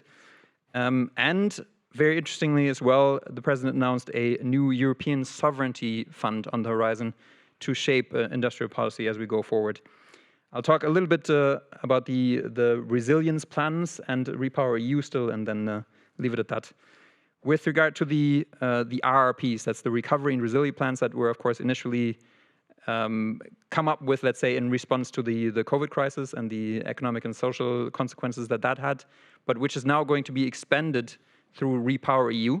Those were aimed at the twin transitions of green and digitalization already. So that was, to an extent, avant la lettre, and obviously very helpful in this context. And they're now going to be expanded even further for Repower EU, as per the discussion already, obviously mostly with expanding on renewables. But I noted with interest the Mechthild's announcement just now that just next week we'll actually be able to look forward to a proposal on permitting in particular, which is a discussion that we've had widely in Europe, and particularly in the Austrian context as well. I'll just give a few examples on the Austrian plan. That's the Recovery and Resilience Plan that addresses our future concerns already. That is, for instance, pushing mobility through establishing and electrifying train tracks. That's e-vehicles as well. That's isolating homes and replacing renewable heating systems. That's also supporting business. And that comes back to the point of where exactly it is that innovation can help us, innovation on business, that is. So that is going to be extended. And one last quote from the President that I'll leave you with is that Repower is not only about energy, but is actually about global competitiveness. So that's a theme that will obviously ring a bell here in particular as well, but it's also about sovereignty. And that, I think, is the uncomfortable truth, once again, that we very much have to face, certainly after Russia's vicious attack. And that is that geopolitics is here to stay. That's not comfortable for business, nor for anyone, of course, but that is what we'll have to deal with going forward.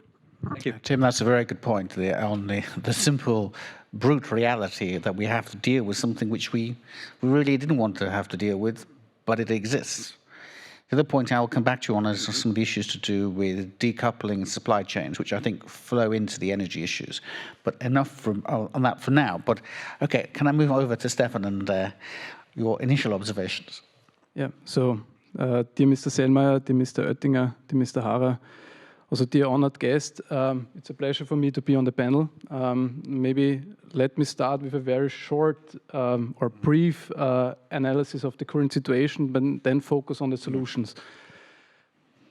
So let me start with a short pause. When we look at our European economic system, it's based on energy. Without energy, there is no economic development, there is no welfare. So energy is the key. Yeah? So those regions in the world that provide cheap, reliable, and sustainable energy will be the winners. First observation. Second observation, and I think it was taken from the first panel also. Where is Europe positioned at the moment? We have a climate crisis. Europe facing it dramatically already.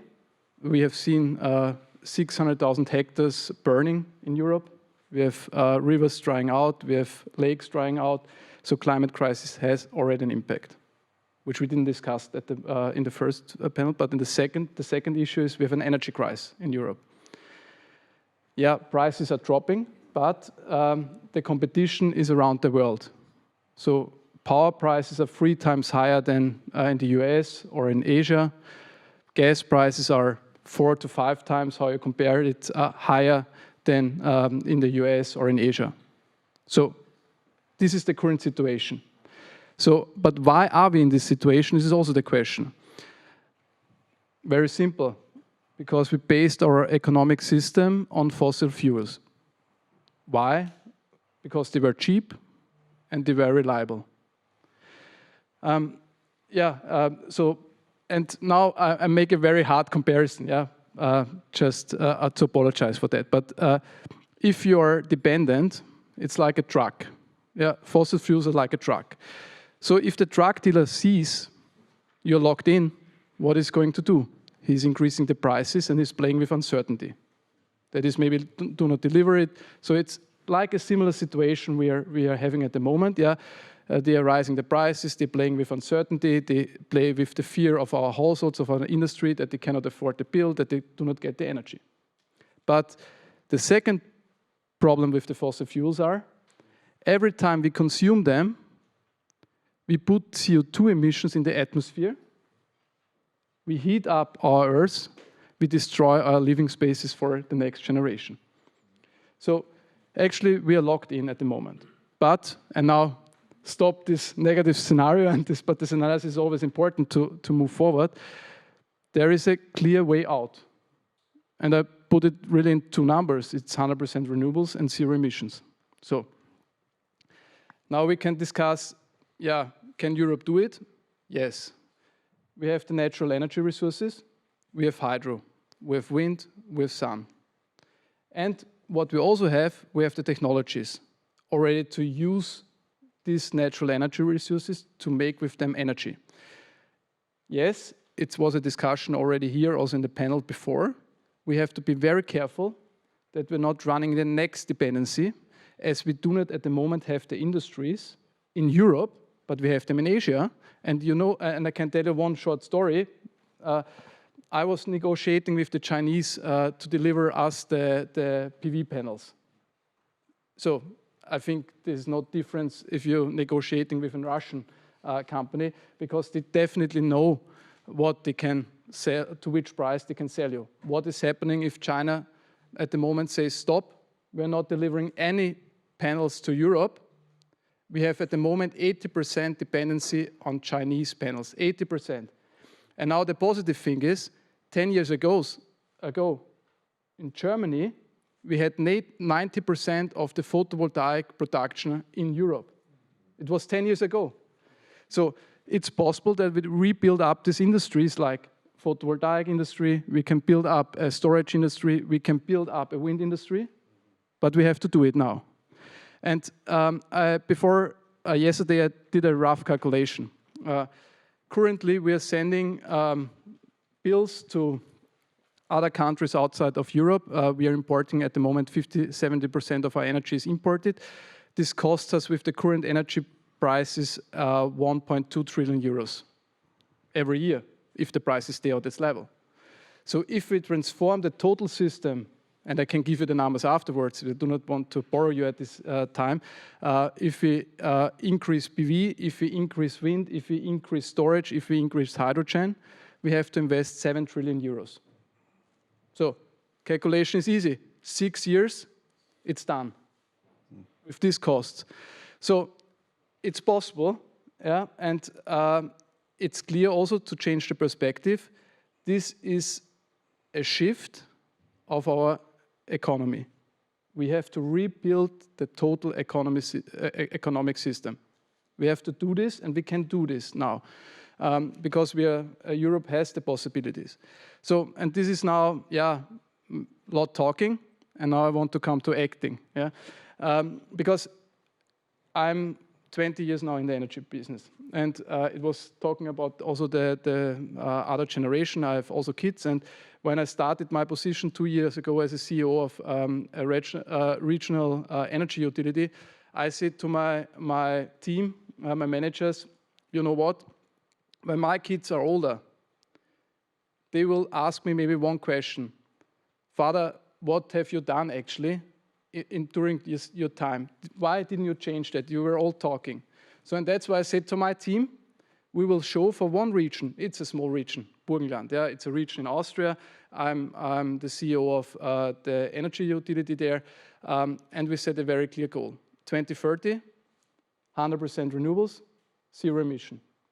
So now you can say, yeah, maybe as we heard, we already have a lot of wind production. I can lay down and say it's done. No, it's not done, because we are importing 50% of our energy. And we also have to change the perspective. It's not all electricity. We have to think of energy. Yeah. So if we address a goal, it's the energy goal. So we have to increase 50% of our production in Burgenland with renewables. So, and we have to reduce the emissions from 2 million we have at the moment per year to 0. How are we doing that? First, very clear goal. Also, together with the government in Burgenland, decided this goal. Second, a clear change in the company strategy. We are not anymore an energy utility. I said this is over. Selling electricity, selling gas, it's not a business case anymore. Our focusing, and you know, when I was saying that, when I started, everybody 2 years ago were looking at me and saying, you're totally done. Yeah.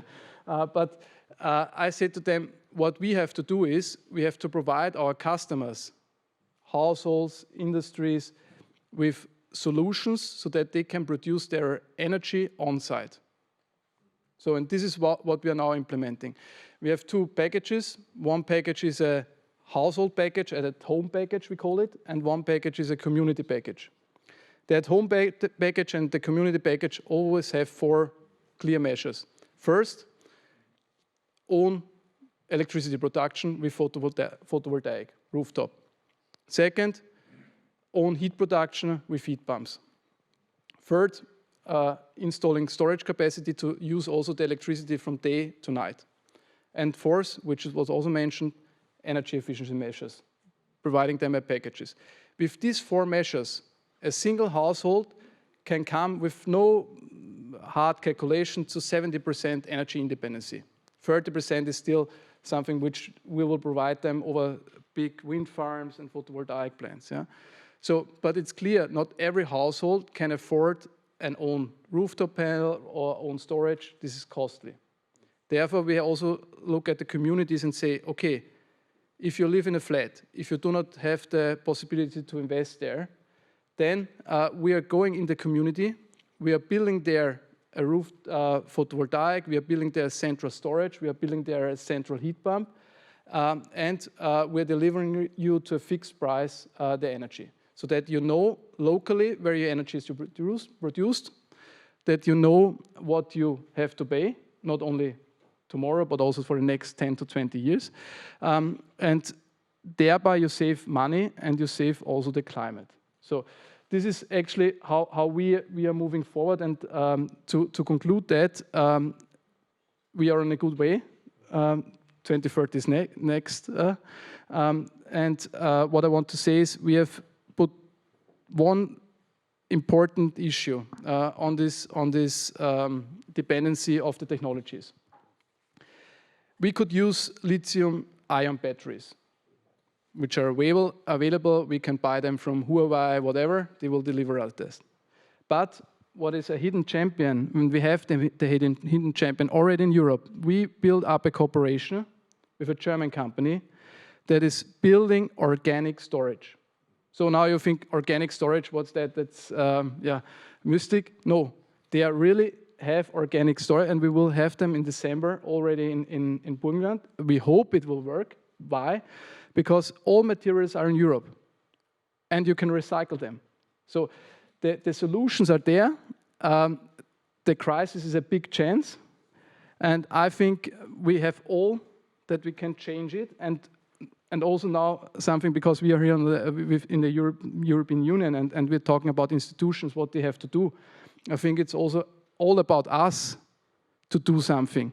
Regulation can come after as well, yeah. But if we companies always lay back and say they change the regulation, then we change our business model, it wouldn't work. Okay, that's great. I have some questions, but I'll come back to this later. Right. Okay, Chris, your observations. Yeah. How do you solve these problems? Well, so first of all, good evening, everybody. Ladies and gentlemen, it's a pleasure to be here. Thank you very much for the invitation.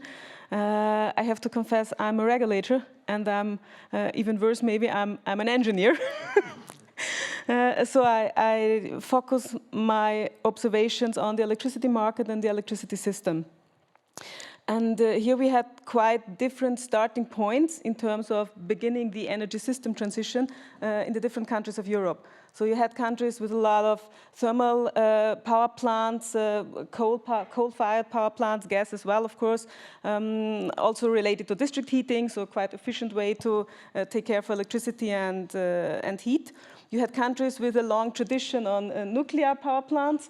Well, not in Austria, of course, but in other regions of Europe, it's quite a base of the electricity generation. Then you had countries also, well, 100 years ago, that started with hydropower, so kind of old renewables before we came to the new renewables with wind and photovoltaics.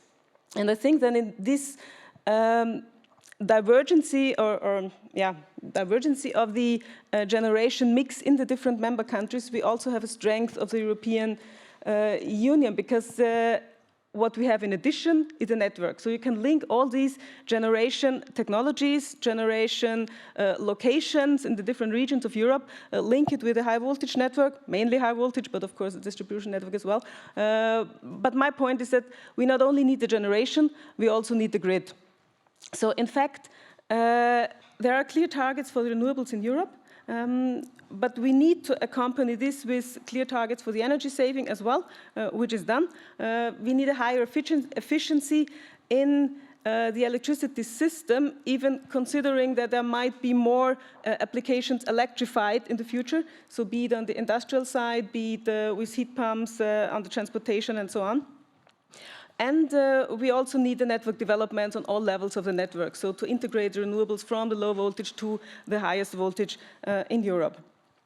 And the market design, and we heard a lot in the last weeks and months about the future market design, long-term market design, needs to be fit for the expectation that we have on our electricity system conditions in 2030, in 2040. So we shouldn't, of course, we are now very much occupied by the crisis, but whatever we design now will need some implementation time, and will there be by 2030, 2040, as I just said. So we need to already think now what the conditions will be then, what we expect to be the market needs there, expect to be the generation possibilities, technologies that are available by then, and find the proper market design for that point in time. And well, it's kind of an implicit question if we still need gas. And unfortunately, I'm afraid we will need gas for quite a while for adequacy in several countries in Europe, but as well for taking care of the congestion of the network. So it's power plant, usually gas-fired plants for redispatch as well. But coming back to the renewables, they're kind of, well, group of different animals, so to say, with quite specific behavior for each kind. So you have photovoltaics, very small ones on the rooftops, as you just mentioned, Stefan. But you have greenfield projects as well, huge greenfield projects, photovoltaics. You couldn't imagine that a few years ago. You have solar thermal in parts of Europe, these mirror systems followed by a thermal cycle.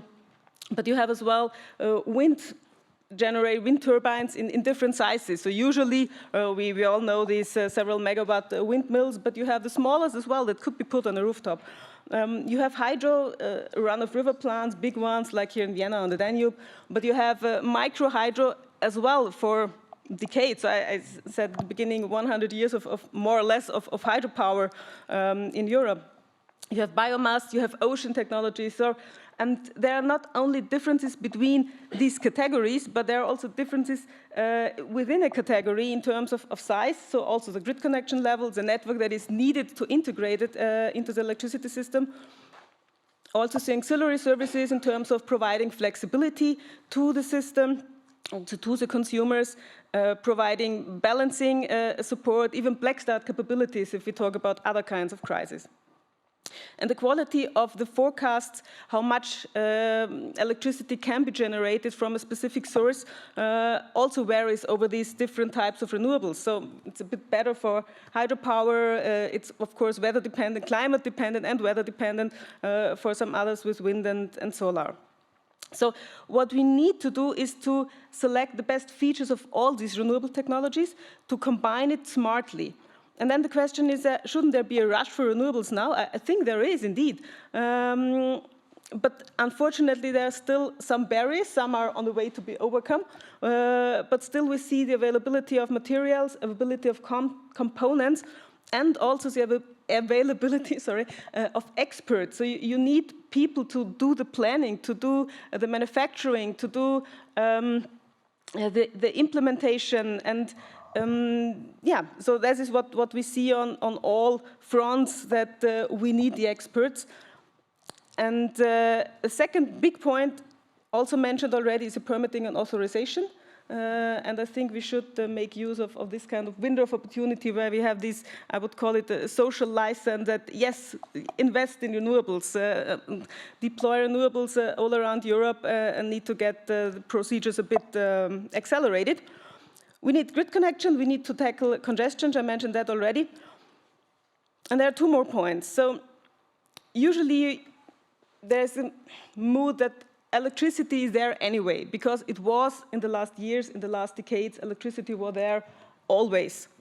Now it's an issue with the prices. It's also a slight issue with adequacy, so it's a bit, might look a bit tense for the first time in several decades. So I think that also here is a move to more awareness on what is needed to have secure and cheap or affordable electricity in our European system. And the last point is that the implementation in these different areas is intertwined. So you always need the technologies, you need the market, you need the institutional framework, you need the legal framework. And in fact, we need to optimize that all together, which is quite often a challenge. I'm sure we can solve it, but it will not be easy. And this brings me back to that, yes, we might need to change the market design, but we should focus on where we will reach in 2030, in 2040, and put all our effort to be ready by then and have a perfect system as we did in several other occasions in Europe.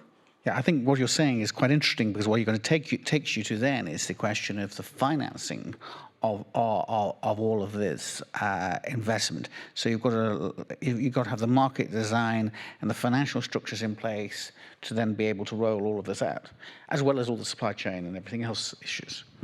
Okay, supply chains, I suppose, also takes you sort of in the general direction of nuclear power.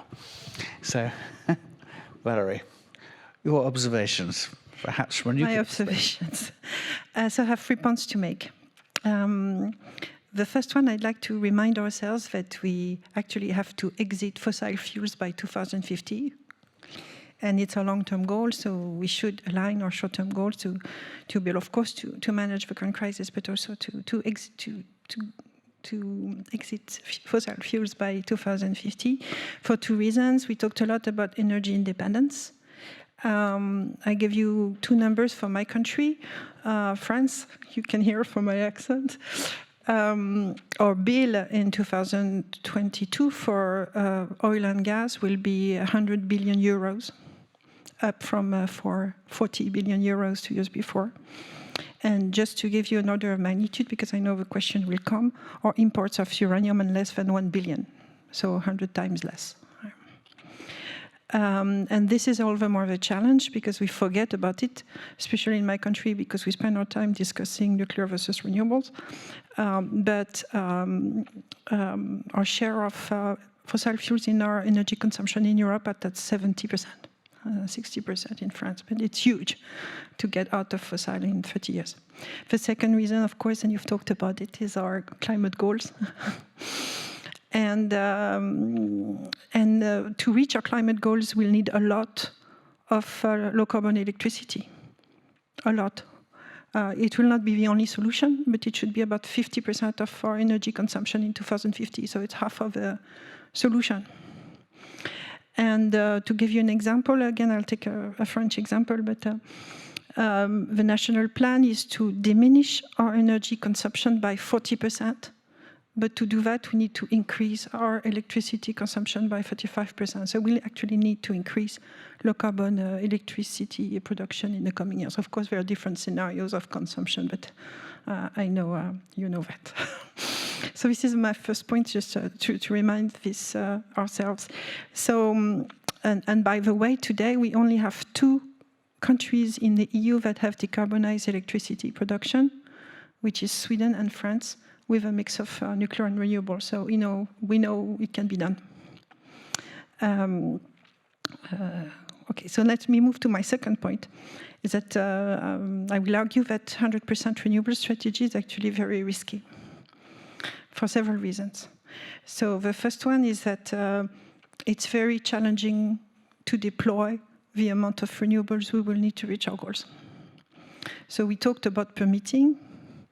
Right now it's complex, not only project management, but permitting. We have currently 2 laws in Parliament in France, one on accelerating permitting for renewables and one for accelerating permitting for nuclear. They're both together in Parliament right now. And actually, it's harder to find a majority for accelerating permitting of renewables because we start to have a lot of resistance on permitting for wind, even for offshore wind. So this is a first challenge. The second challenge is the availability of storage technology at the scale we need. There's no country that has today deployed storage at the scale we need to deploy storage. So there's a big uncertainty, and it's actually a bet. And if we lose this bet, if we lose these 2 bets, we will have, the only solution will be to go back to gas plants. Then there are the risk of new dependencies, and there are 2. So first one, we talked about it, is raw materials. 100% renewable strategy is very costly in terms of raw material. Just to give you an example, an excellent IEA report from 2021 with the SDS scenario, multiplying by 4 the amount of critical materials by 2040. Okay. And part of it is due to the electrical vehicle, and part of it is due to, of course, electricity production. And nuclear is quite good for material usage. And another dependency is imports from H2, import from renewable hydrogen. Right now, the current European plan is really focused on renewable hydrogen and versus low-carbon hydrogen, which includes gas and CCS, but also includes nuclear hydrogen. And so the plan is to rely by 2030 of 10 million tons of local production and 10 million tons of imports. So that means we are creating a new dependency on renewable hydrogen imports. With a situation which is very complex, we're very late. We already have a plan in the US in the Inflation Act, a very simple plan. You know, you get tax credits for the lower carbon content you have in your hydrogen, the more money you get. And they don't care how it's produced. The only thing they care about is the amount of CO2 in the life cycle analysis. We have 10 texts, very complex, late, right? Which several of them exclude hydrogen, low carbon hydrogen. So we're putting ourselves at risk of dependencies from which countries? Countries, we talk a lot about Namibia.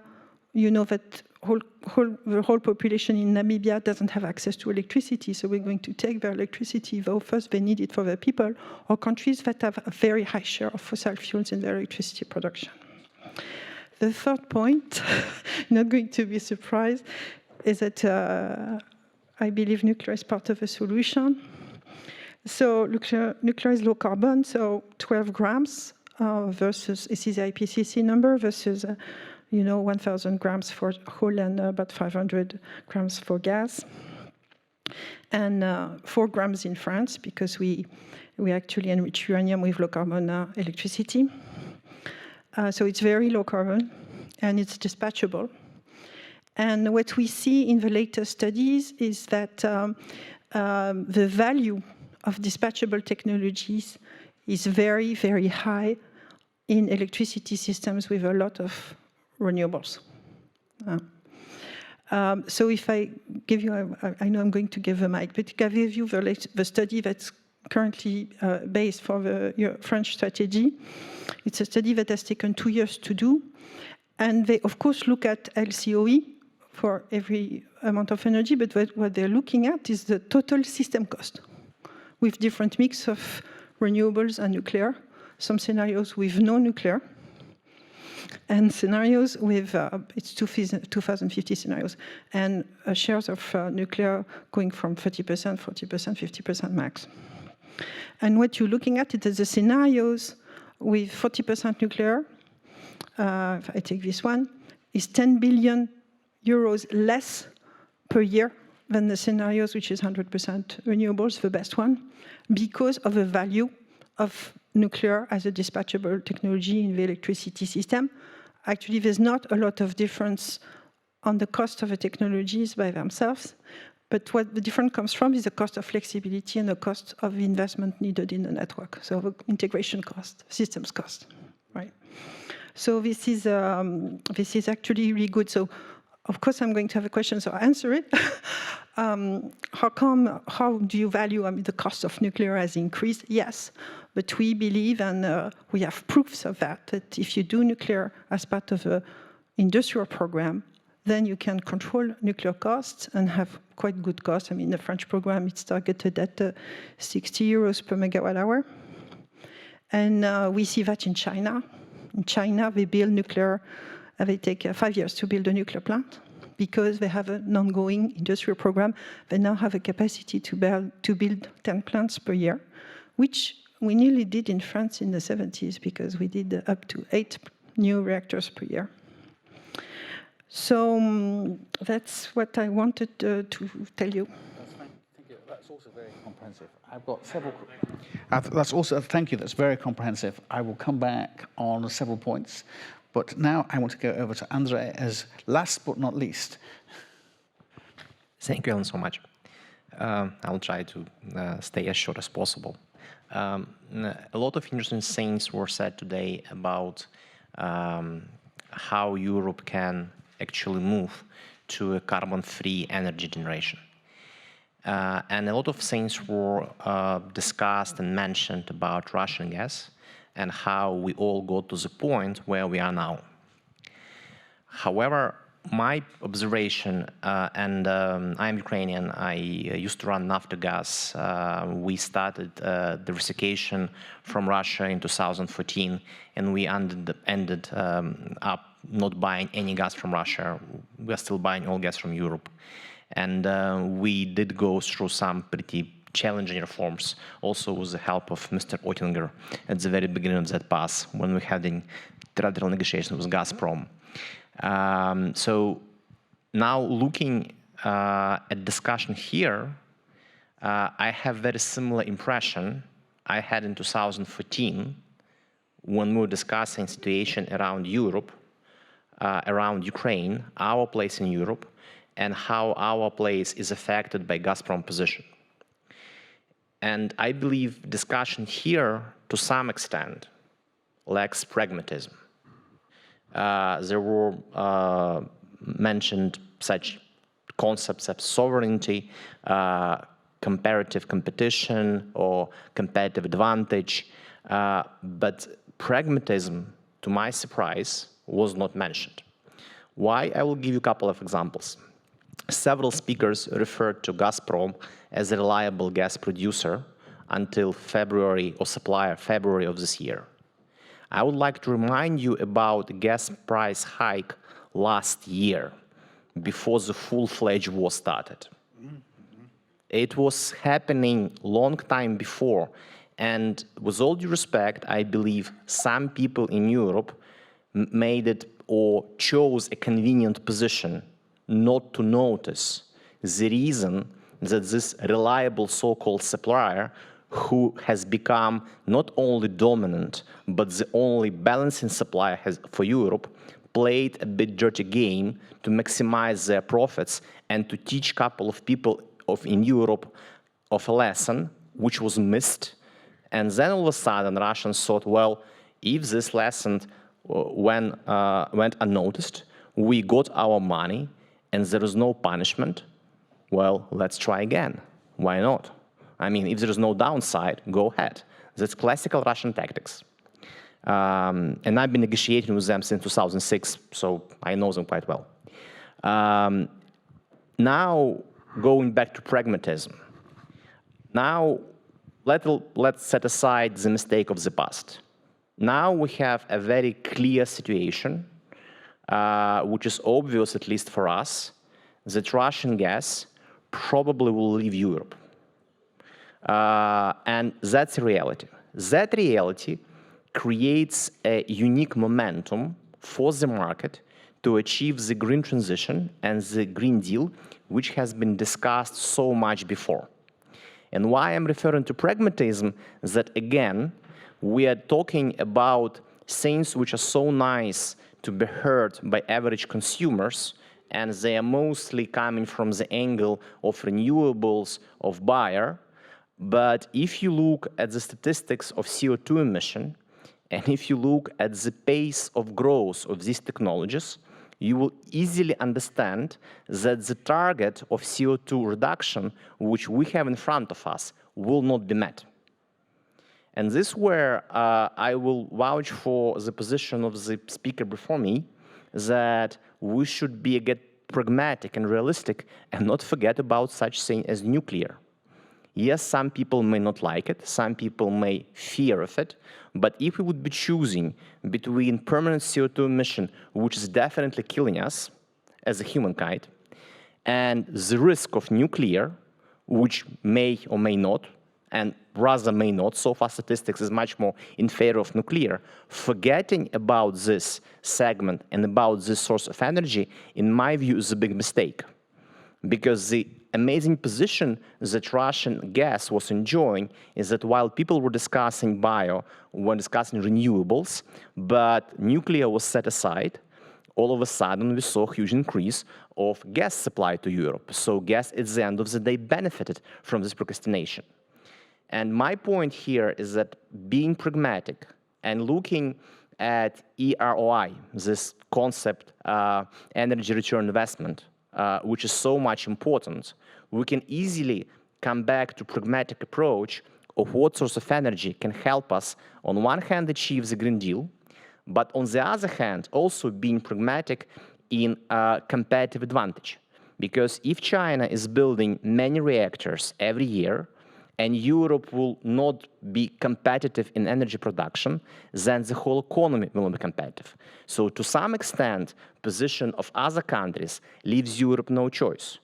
And in my view, this choice is pretty obvious. And I hope very much that 5 years from now, we'll be discussing how many reactors Europe is building. In my view, that choice is inevitable. Thank you. Well, thank you very much. I think what I might do is give, as we've only got about 15 minutes left, is simply open it to the floor, and then we can see where we go from there.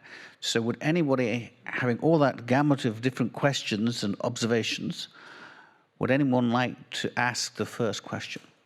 Lady over there. Okay, name and affiliation, please. Hi, my name is Michaela Moore. I'm an attorney here, but also a concerned citizen with what's been going on. I get your point about the nuclear energy. The issue is, and this is the issue that Ukraine has now during the war, is that if it's attacked, there's no energy in a sense, because what Russia did is that they attacked all of the lines, and the lines go down. They have to have backup generators to keep the reactors running. So if we talk about this situation and energy security, which is also an issue because of the attacks on the Nord Stream lines, how do we combine all of that together in terms of increasing our renewables as well as the nuclear, and how do we keep our energy source safe? Because it may actually be questioned one of these days. Actually, thank you for the question, and I think it's very up to the point which I decided not to make, but I will make it now. The full-fledged war in Ukraine has actually proven how resilient nuclear energy is compared to other sources. If you look at several power plants which have been under permanent attack, they are still up and running, and they are safe, and they will be safe. If you look at Nord Stream 2, on the contrary, it's a very different situation. So statistically speaking, so far nuclear energy is winning big time compared to methane for sure. And that, in my view, is a very important pragmatic takeaway, which needs to be taken further and applied in strategic thinking in Europe, that nuclear can be very safe, especially with new nuclear like SMRs. And that safety, yes, has historical problems like Chernobyl we have in Ukraine. So I know what I'm talking about. But now, in the new age, there is a way to make nuclear very safe.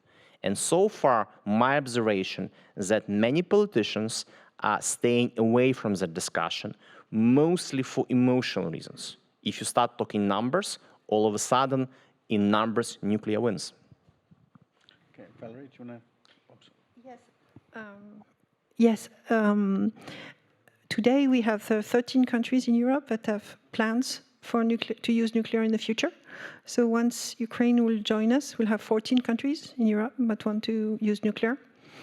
And I actually may disagree with what's been said before.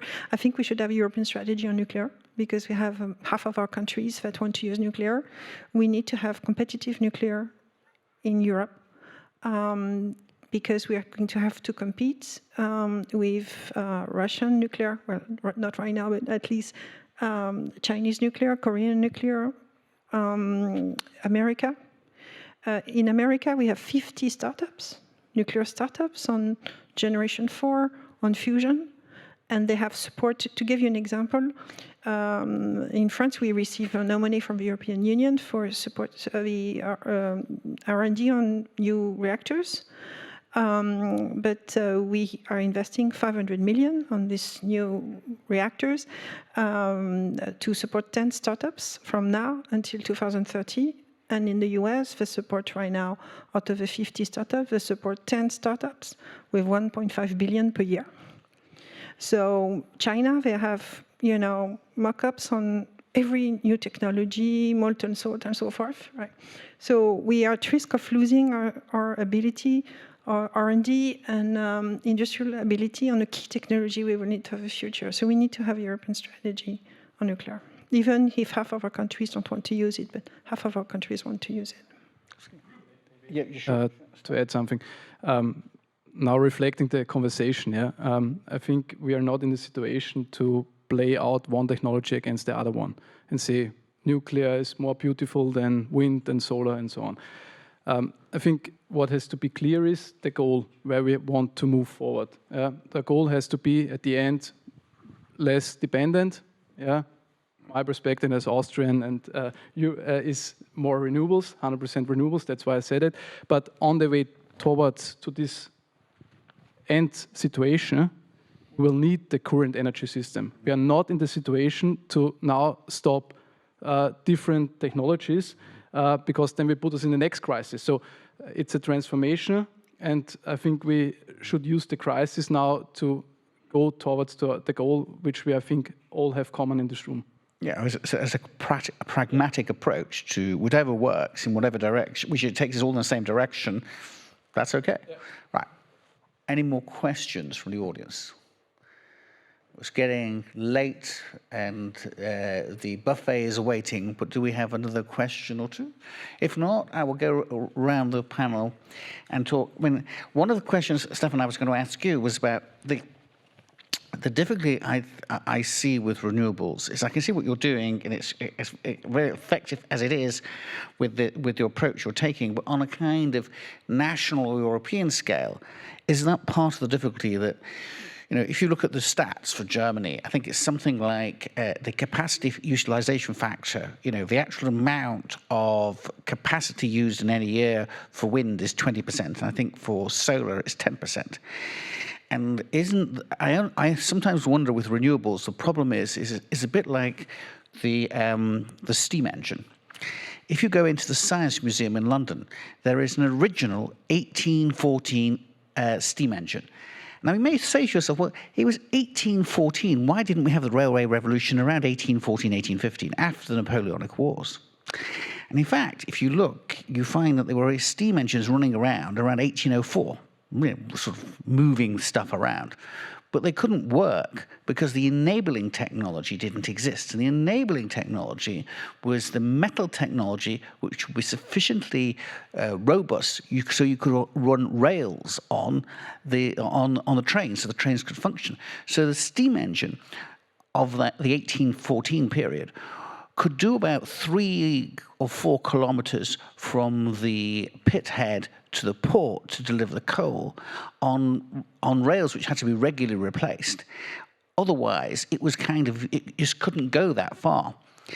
And I wonder, in many ways, what we're talking about on large scale is a similar sort of thing, that the enabling technology, which is large-scale battery, which means you can you're so much more flexible use of renewables, you can store the energy and develop it.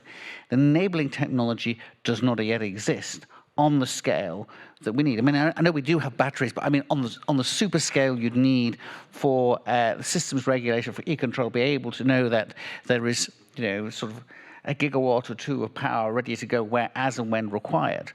That doesn't exist. And I wonder if that part of our trouble is not to say we shouldn't do it. Clearly we should do it. But is there an enabling technology issue, rather like those rails which didn't exist until the late 1820s?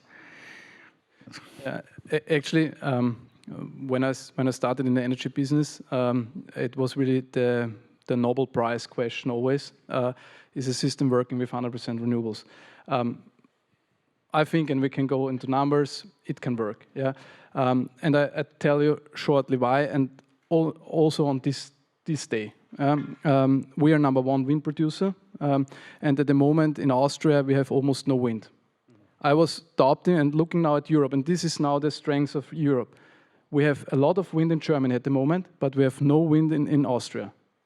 Second, so regional diversity of renewables keeps us reliable renewables. Second, when I started, and I said, okay, why we do not have photovoltaic installed in Burgenland? We are the region with the most sun radiation in Austria. The reason was, okay, grid. We have almost no grid access. So then we did an analysis, and we have seen when there is a lot of wind, there's less sun. It's relative.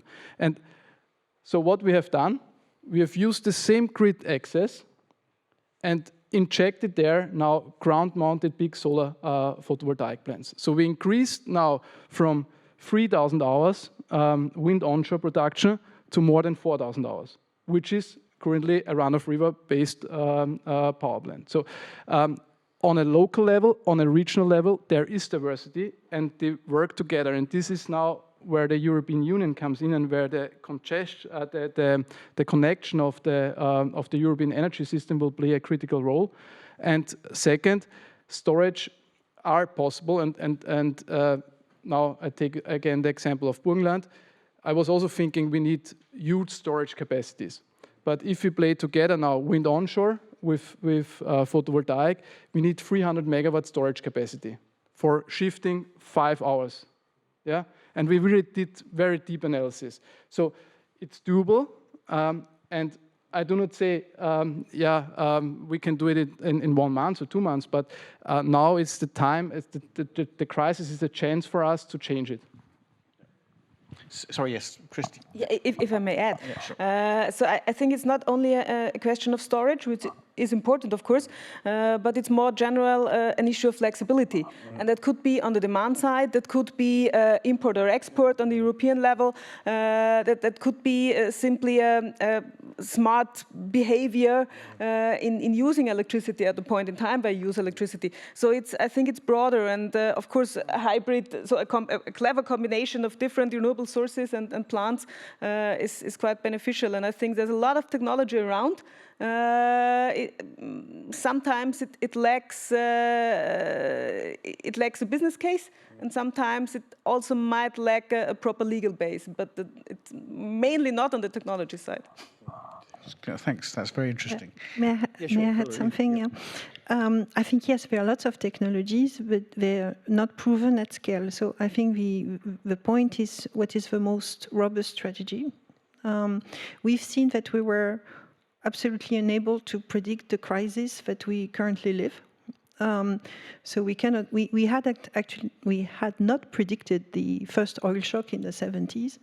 We hadn't predicted the current strategy we're living, which is about the same scale. So we have to be really humble and take the most robust strategy. Of course, there will be new technologies, and they're really welcome because we have a huge challenge ahead of us. The fact is, the higher percentage of renewable in a network, the higher the cost of integration. So we should bet for a certain share to be defined of dispatchable technology on a European network to have a robust system. Now, robust is important.